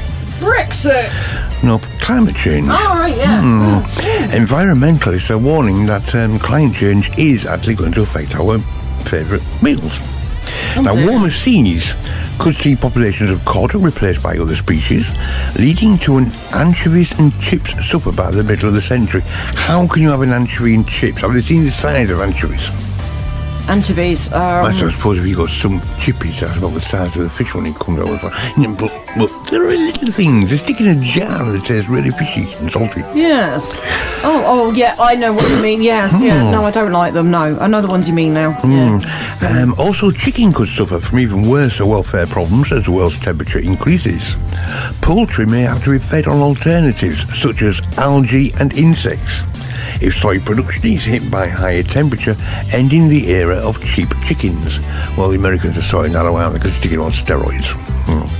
Other key ingredients in tikka masala could be hiked in price as rice, tomatoes and onions could all face shortages as a result of warmer conditions and altered weather patterns. I suppose you could look on the bright side and say at least we won't have weeks of snow hanging around and we won't have to scrape off ice. Down the snow I can cope with this, a scraping of the ice off the windscreen.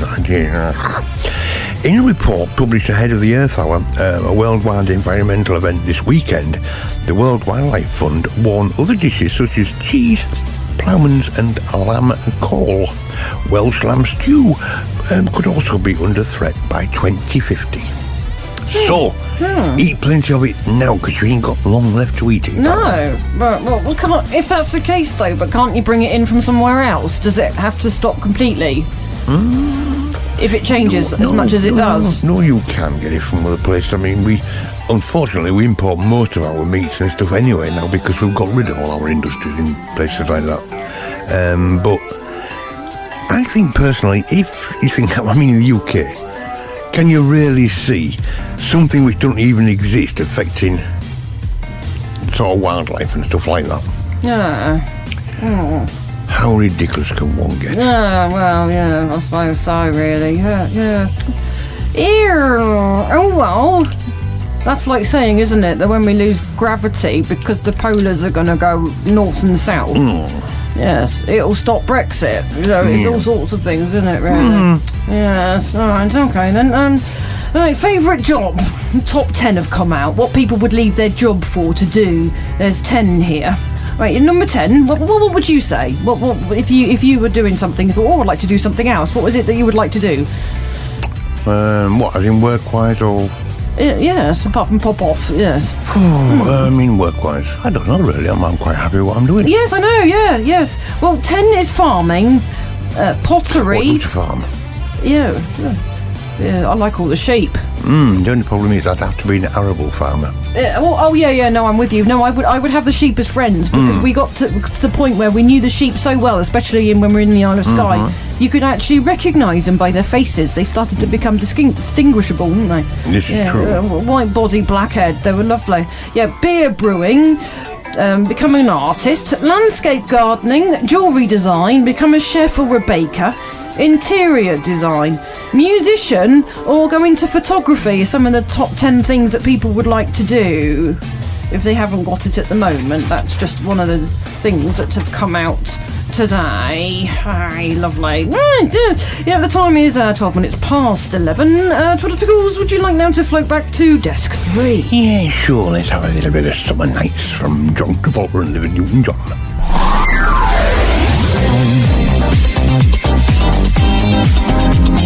You're listening to the Croft UK Radio and North Highlands and Islands Radio Morning Show with Rebecca Pickles and the blow-up character 12 Pickles. Also the station manager, Rascal the Dog, the political reporter, Scruffy the Dog, and the show producer, Izzy the Dog. nhir.co.uk and croftukradio.co.uk.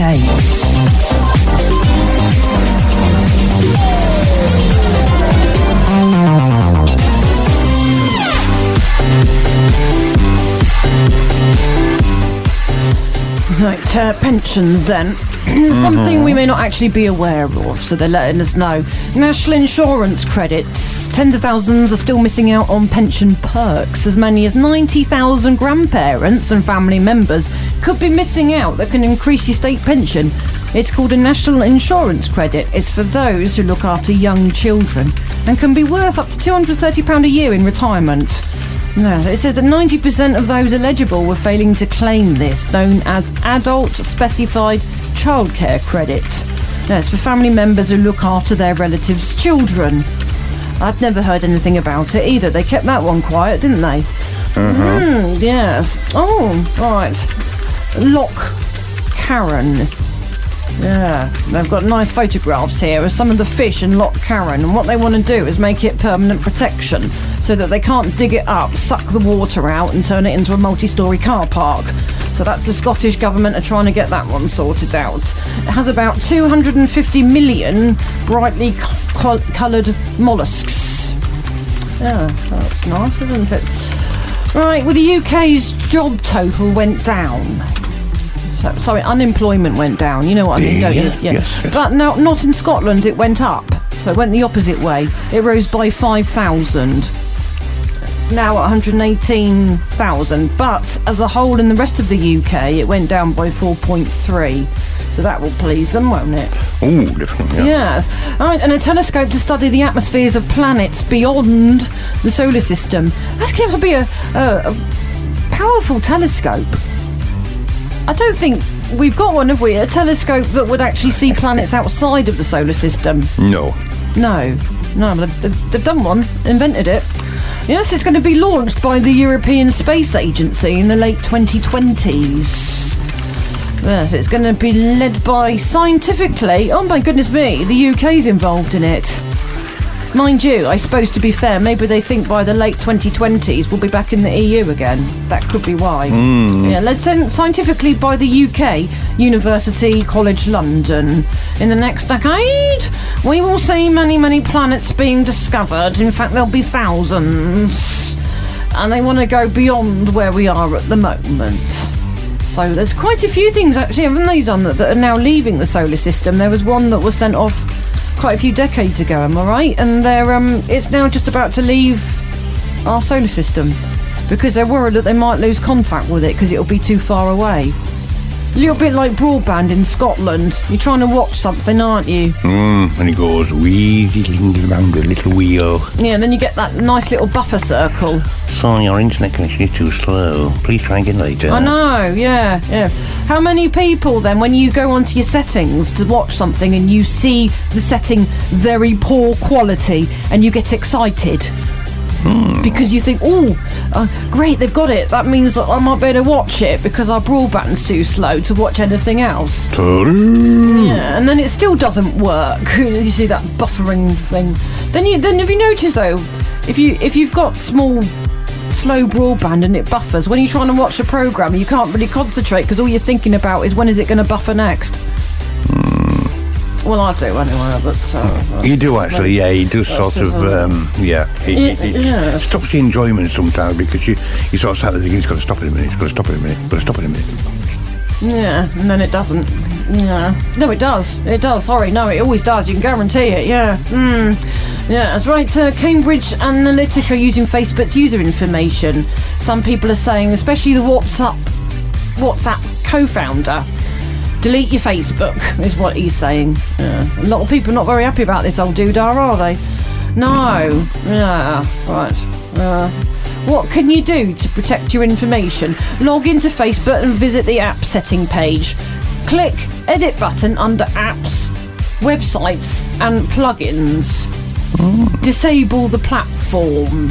This will mean you won't be able to use third-party sites on Facebook, and if you don't want to do that, there is a way of limiting the personal information accessible by apps while still using them. Oh, okay then. Right. Write this down.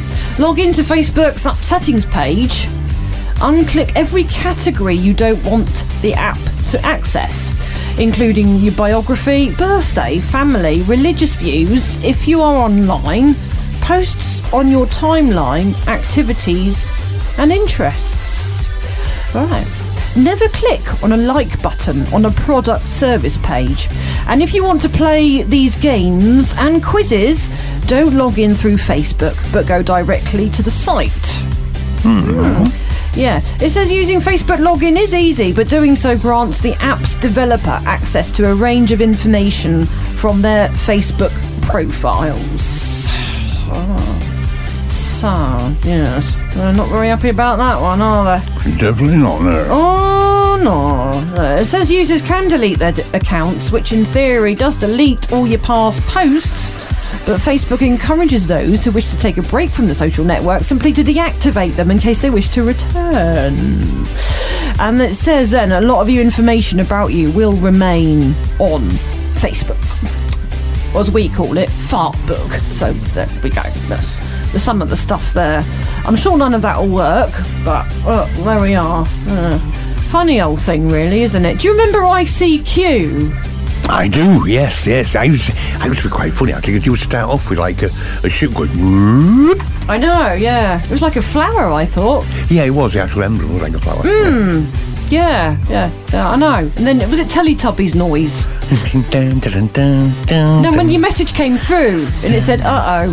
Oh, he did actually, yeah, something like that. Yes, yeah. Well, I know it's Salute and a Boot now as well. What was that other one? MSN was another one, wasn't it? AOL.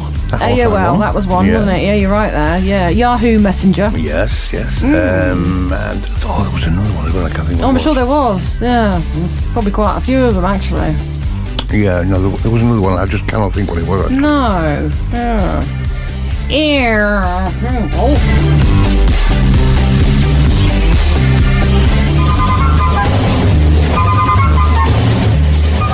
Anything there on desk 8? Toddy Pickles. Yeah, I'm sure I can. Yeah. Right. No, we're not going to do the bedroom tax one here because I'll just get annoyed again. I'm not going to get annoyed. Right, families get just 37 minutes of quality time together a day. This is according to new research. A study apparently of parents with school-age children across the country found the extent to which hectic routines take a toll during the working week, with families polled managing less than 45 minutes altogether on a typical weekday. It's not long, is it? 24 hours. No, it's not. No, not long at all, really. The study found that while the quality time figure does jump up to 2 hours 40 minutes on a weekend, many families are still struggling for time to properly bond and enjoy each other without distraction. Now, apparently, it may be because 60% of parents describe their daily lives as hectic, and 1 in 4 say that lack of family quality time away from the chores, work, school, or TV is a real problem. Now, the main top things to blame are inevitably long hours at work, which is 67% of the people polled, weekends spent doing chores, and the kids' school schedule. Every month we also spend time on an average of 3 appointments at the doctor's. 12 Disc Pickles. Yeah, how's yours going? Oh, it's going very well, yeah. I wish I only had 3 a month. You got another one next week, by the Oh, way. sure I have. No, you yeah. have. Good. Got another scan coming up. Oh, that's good. A dentist or similar, as well as an endless flow of day-to-day life admin. When the frantic nature of family life does die down a bit, parents do manage to get a little alone time, with the average couple getting 20 date nights a year together. Oh. Yeah, that is. Yeah, can somebody please explain to me what a date night is? Is that where you go out with your wife, fiancé, whatever it may be, partner? Well, I'm wondering if it's something to do with grapes. Could be, yeah. Even when finally managing quality time together, 65% of parents say that their dates typically involve doing domestic chores together or running errands outside of the home. Oh, lovely. This could be why more than half of parents, 54%, believe that they don't get enough alone time with their partner. Interesting how it goes from spending time with your kids to spending time with your partner. Yeah. Yeah, well, there you go. Right. Oh, well. Yeah. Good laugh. Yeah. Oh, dears. Oh, dears. Oh, dear. Yeah. Oh, dear. New plant list to help deter garden deers. Oh. Yeah, they're being seen a lot more in towns. Species, different species. Obviously, you could have different species, aren't they? Yeah. Well, they say when they stray into gardens, they are known to strip flowers and foliage and nibble your trees. It used to be horses that did that. Yeah. Oh, they're sweet. I just got one here. A nice little baby deer. Baby deer. I'm going to be daft now. What's a baby deer called? A doe. A doe. Right, okay then. Yeah. Oh, he's lovely. Oh, no, that's a female deer. It is a female deer, doe a deer. What do you know? I can't remember. Oh, It's a book. it's a book. It's a book, isn't it? B-U-C-K, I'm sure. Oh, Is it it? could, I don't know. I can't remember. Oh, Let's dear. just call it a baby deer. How daft am I? Yeah. What else? The Royal Horticultural Society then is calling on people to report damage I'm to going to be even sadder than you because I'm going to go look it up. Oh, do you know, Yeah. I just cannot think what they're called. Is it Rudolph? Or is it a roe? I don't know. I really don't know. Baby I can't deer. remember. Right, they're calling on people to report damage to garden plants if they're from deers. Fawn, that's right, yeah. F-A-W-N, fawn. F-A-W-N, of course it is. Dear. Duh, stupid. I'd never do well on QI, would I? No. They want to produce a new list of plants that appear to be resistant to attack from deers. As they're more commonly thought to roam in the countryside, but not anymore. They are creeping closer and closer. Well, in Highlands up here, I mean, I know places also like the New Forest and Hampshire get them, but we get quite a bit of deers, don't we? We do, quite yes, a few. yes. Especially in autumn when it's rutting season. But we've had a few deers in our garden as well. Oh, we have, Especially yes, at yes. Isle of Skye. Do you remember that? You went Yes. outside the back door to let the white blob out. Yes, to yeah, do some- there was a deer stood there. Yeah. There was. We've Yeah. actually had one up here. Have that we? I know where we are now, yeah. What, in the garden? Yes. Oh, have we? Yeah, it was outside the front door technically near the fence and it just bounded over the fence. Oh, and lovely. vanished. Oh, I didn't know that. Well, last year you did, because I told you about it Oh, did sometime you? last year. I Oh, think it was. God. Oh, dear. Yeah. Nice. And what is it about dogs and deers? Is he the dog? She It's goes something, potty. yeah, no, it's not just his, it's any dog. Yeah. It's something to do with the hormones that they give off, the smell of the hormones. And it's attracted to that type of animal, that type of beast type of thing. Yes. And they will literally follow them for miles and miles and miles around, and they just lose control of everything else in the world around them. Is it like a hypnotism then, sort of It's smell? very similar, yeah, it's just one of those things that I've got to follow that, I've got to follow that, I've got to follow that. Oh, Yeah. lovely. Oh, well, not lovely if you've Well, got it's a dog. lovely yeah. unless you've got a dog off the lead Yeah. and a deer happens to come past. Because then you probably find it somewhere around 5 miles ahead Oh, of you. no, yeah. Yeah. Or even worse, you're driving in the car and you see deers on the side and your window happens to be down because it's warm.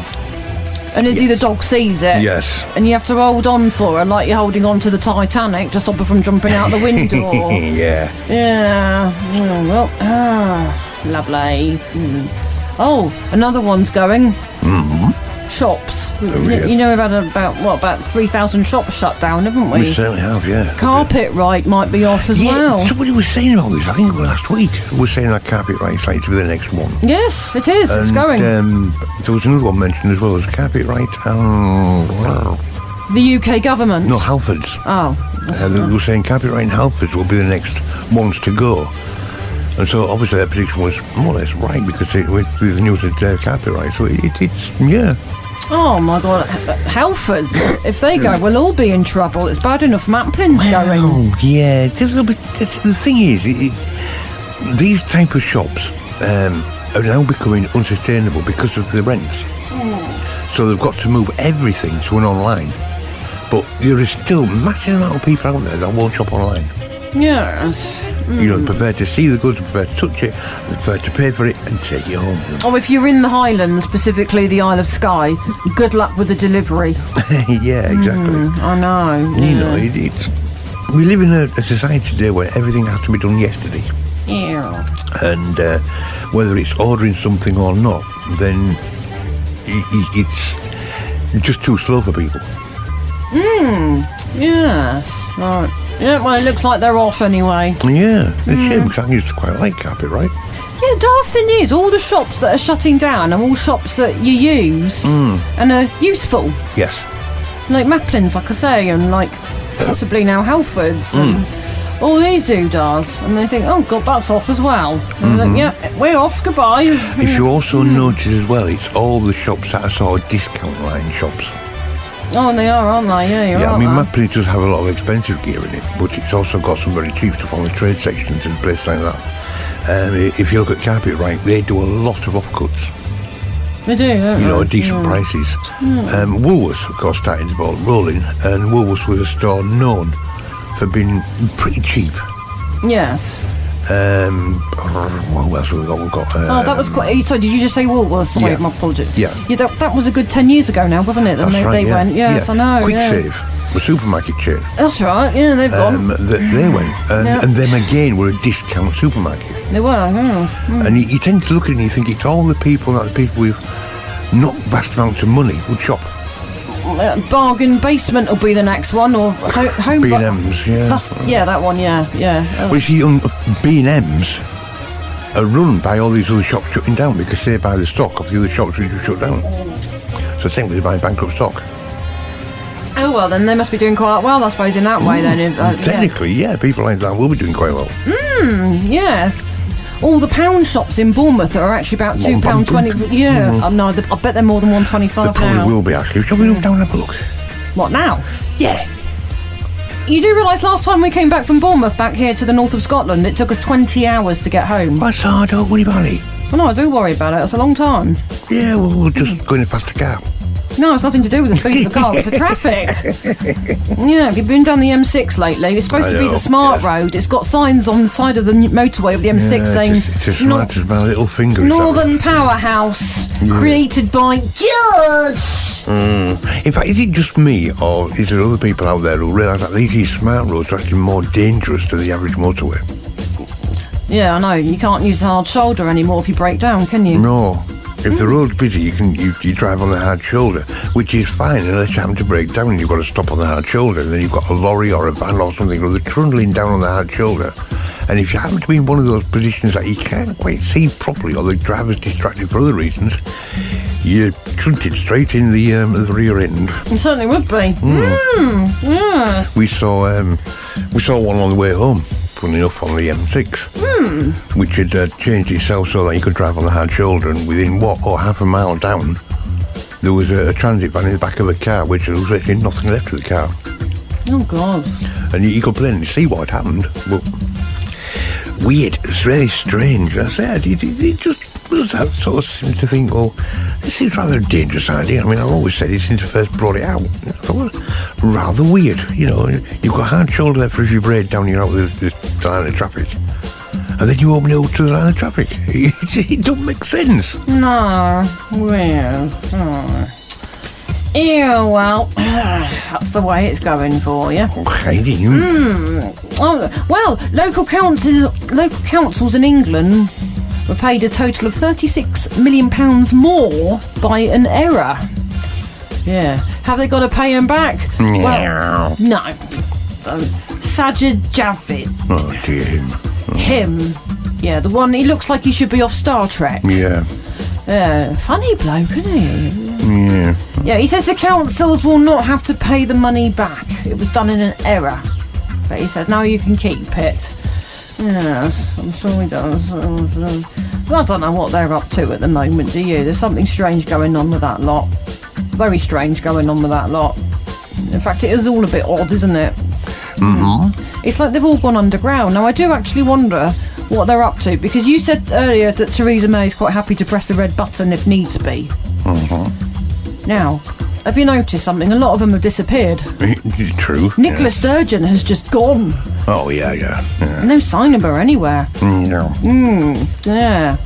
Do you think they're in that, Probably in a bunker. I was going to say, do you think they're in that underground bunker that Yvette visited once? Quite possibly, yes. They're all down there. Yeah. Yes. So what will they do then?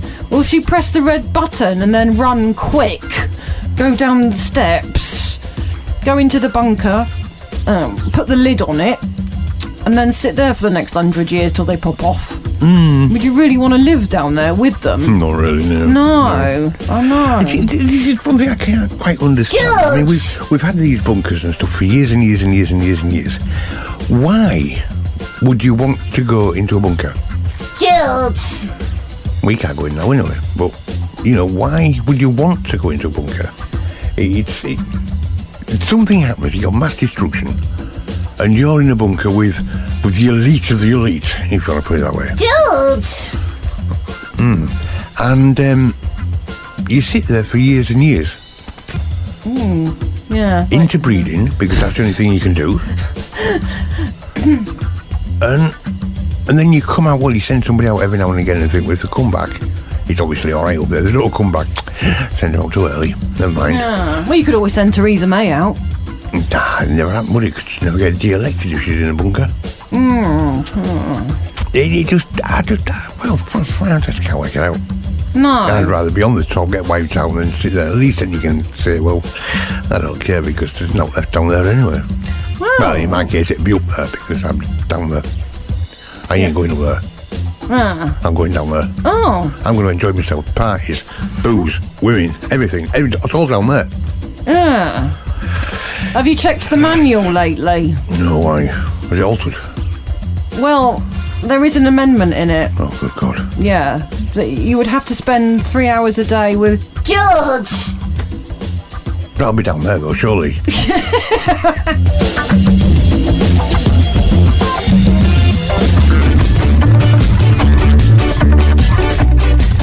Right, yes, time is coming up for 20 to 12. Thomas Pickles, would you like to float back now to desk 3? Okay, then, let's have a little bit of... I know, let's have a bit of Turn Your Radio On, shall we? Because I rather like this song. It's rather good. Obviously, the play doesn't. Oh, there we go. You're listening to Croft UK Radio.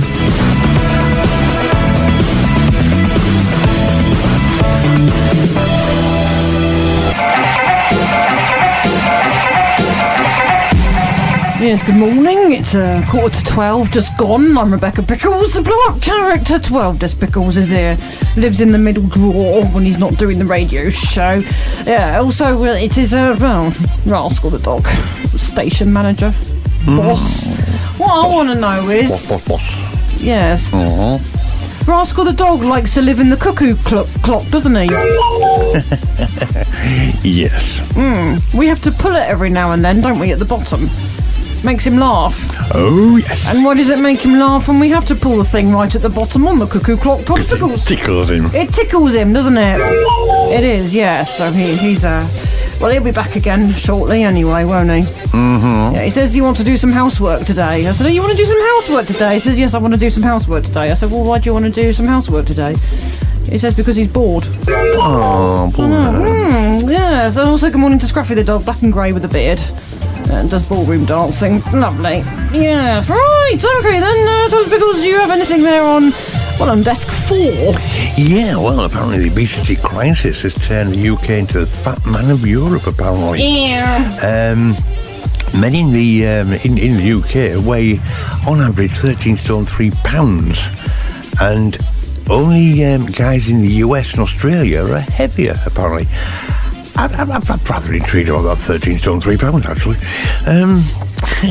Government figures have stated that this year 13 stone 3 pounds is of the average weight of a man. Now, apparently Americans weigh roughly 14 stones, and Australians around 13 stone 5. Yeah, so what are we, average over here? According to this, our average weight is 13 stone 3 pounds. Oh well. I don't think you're quite that much, are you now? You've...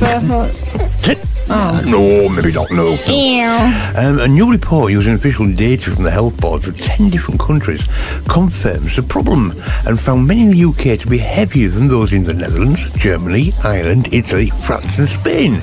Spanish men weigh the least at 11 stone 11 pounds. I just find... It's a strange, easy thing. Wow.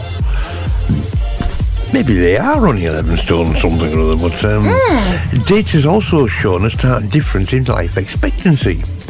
Now, men in the US are expected to die 4 years earlier than men in some countries. Doesn't say what countries, but there you go. American men can expect to reach 76.9-year-old, which experts have repeatedly blamed on the burgeoning obesity epidemic. Oh dear. In contrast, life expectancy is 80.9 in both Japan and Australia. Now, bearing in mind, Australia is the second heaviest nation, so it outweighs the thing that it's down to weight. Right. Many in the UK, now, this is quite strange, actually, because the American men can expect to reach 76.9. What, sorry? To live to... American, 76.9. Is their life expectancy? Yes. Right, yeah, okay. Right. Life expectancy in Japan and Australia is 80.9. Right, now this bit is great because then he goes on to say, many in the UK will die just short of the 80th birthday. Oh, lovely. Yeah, so America, Japan, Australia and all the other places, he might. Yeah, no you problem. might pop off, yeah. When he gets down to the UK, it's will. Oh, I blame Brexit. Italy, famed for its healthy Mediterranean diet, topped the life expectancy charts in Europe at 80.5-year-old. Now, in terms of height, the data also revealed how the Dutch are the tallest, standing at 6 foot on average. Here. By comparison, Japanese men are reported the smallest at 5'7", which is why if you have a Japanese car, you will find everything is so small, and close and small. Yeah. I thought it was just to cut down on space. Well, typically it is to cut down on space because they're smaller people. The smaller people. Yeah. A bit like us in the 1800s, then, where you bang your head every time you go into another room. That's right. Go into an older house, you find the door frames are lower than what they are in the modern house. It's nothing like a good old bonk, is there, on your head? Definitely not, no. Lee Smith, managing director of Forza Supplements, said these figures clearly show how obesity levels are going up all the time, and this is impacting on male life expectancy. Well, obviously not. When you read surveys like this, you see anything wrong with it? Is it just me? Or is there actually just a plain thing there to say there's no evidence here because you sat there saying weight is evidence that you're going to die earlier? Yes. Yet the Australians are the second highest nation and living longest. Well, second longest. A bit odd, isn't it? Rather. 1 in 4 British men is now obese. Fat, as doctors like to call it nowadays. And the obesity levels have trebled in the last 50 years. On current estimates, more than half the population could be obese by 2050. They've got this here magical figure of 2050, haven't they? Why is 2050 suddenly this year magical magnetic date everything is trying to run to? I don't know, but 2050, well, you'll be 90. Yeah. I'll be 76. Yeah. Well, if you think about it, 2050 Wonderful. is 32 years away. Right. I'll be 76 in 32 years' time. No, that can't be right.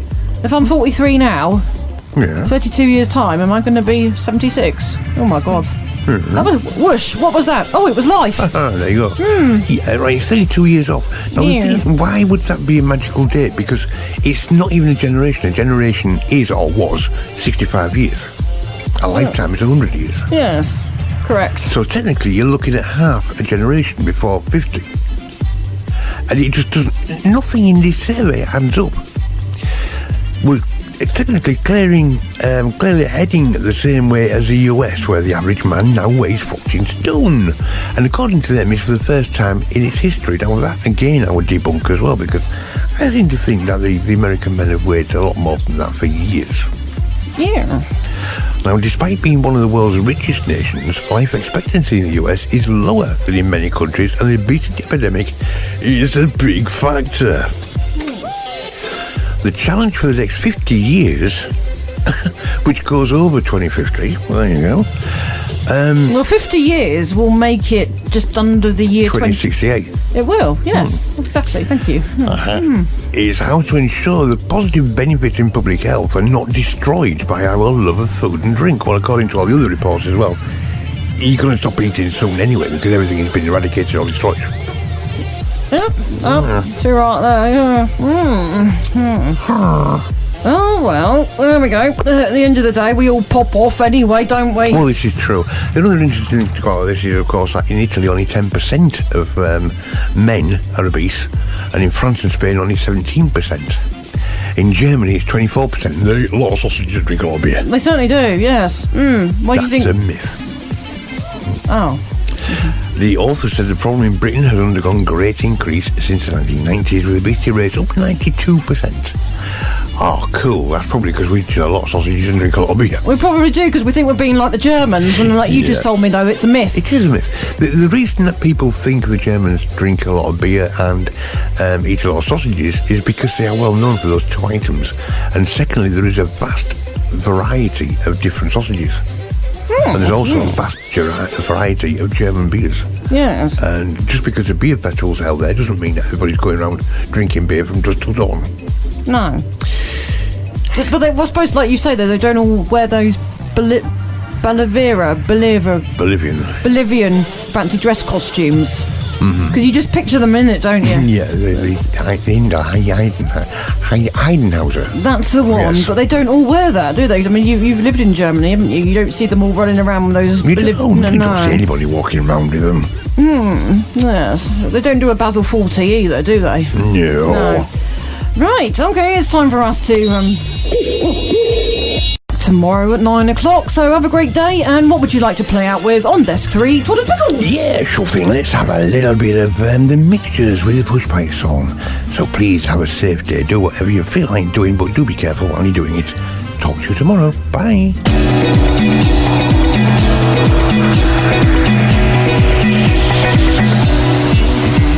The Croft UK Radio and the North Highlands and Islands Radio Morning Show. Brought to you by Rebecca Pickles and Graham Pickles. For more information on our radio shows and productions, please visit our website, croftukradio.co.uk, or you can email us at production@croftukradio.co.uk.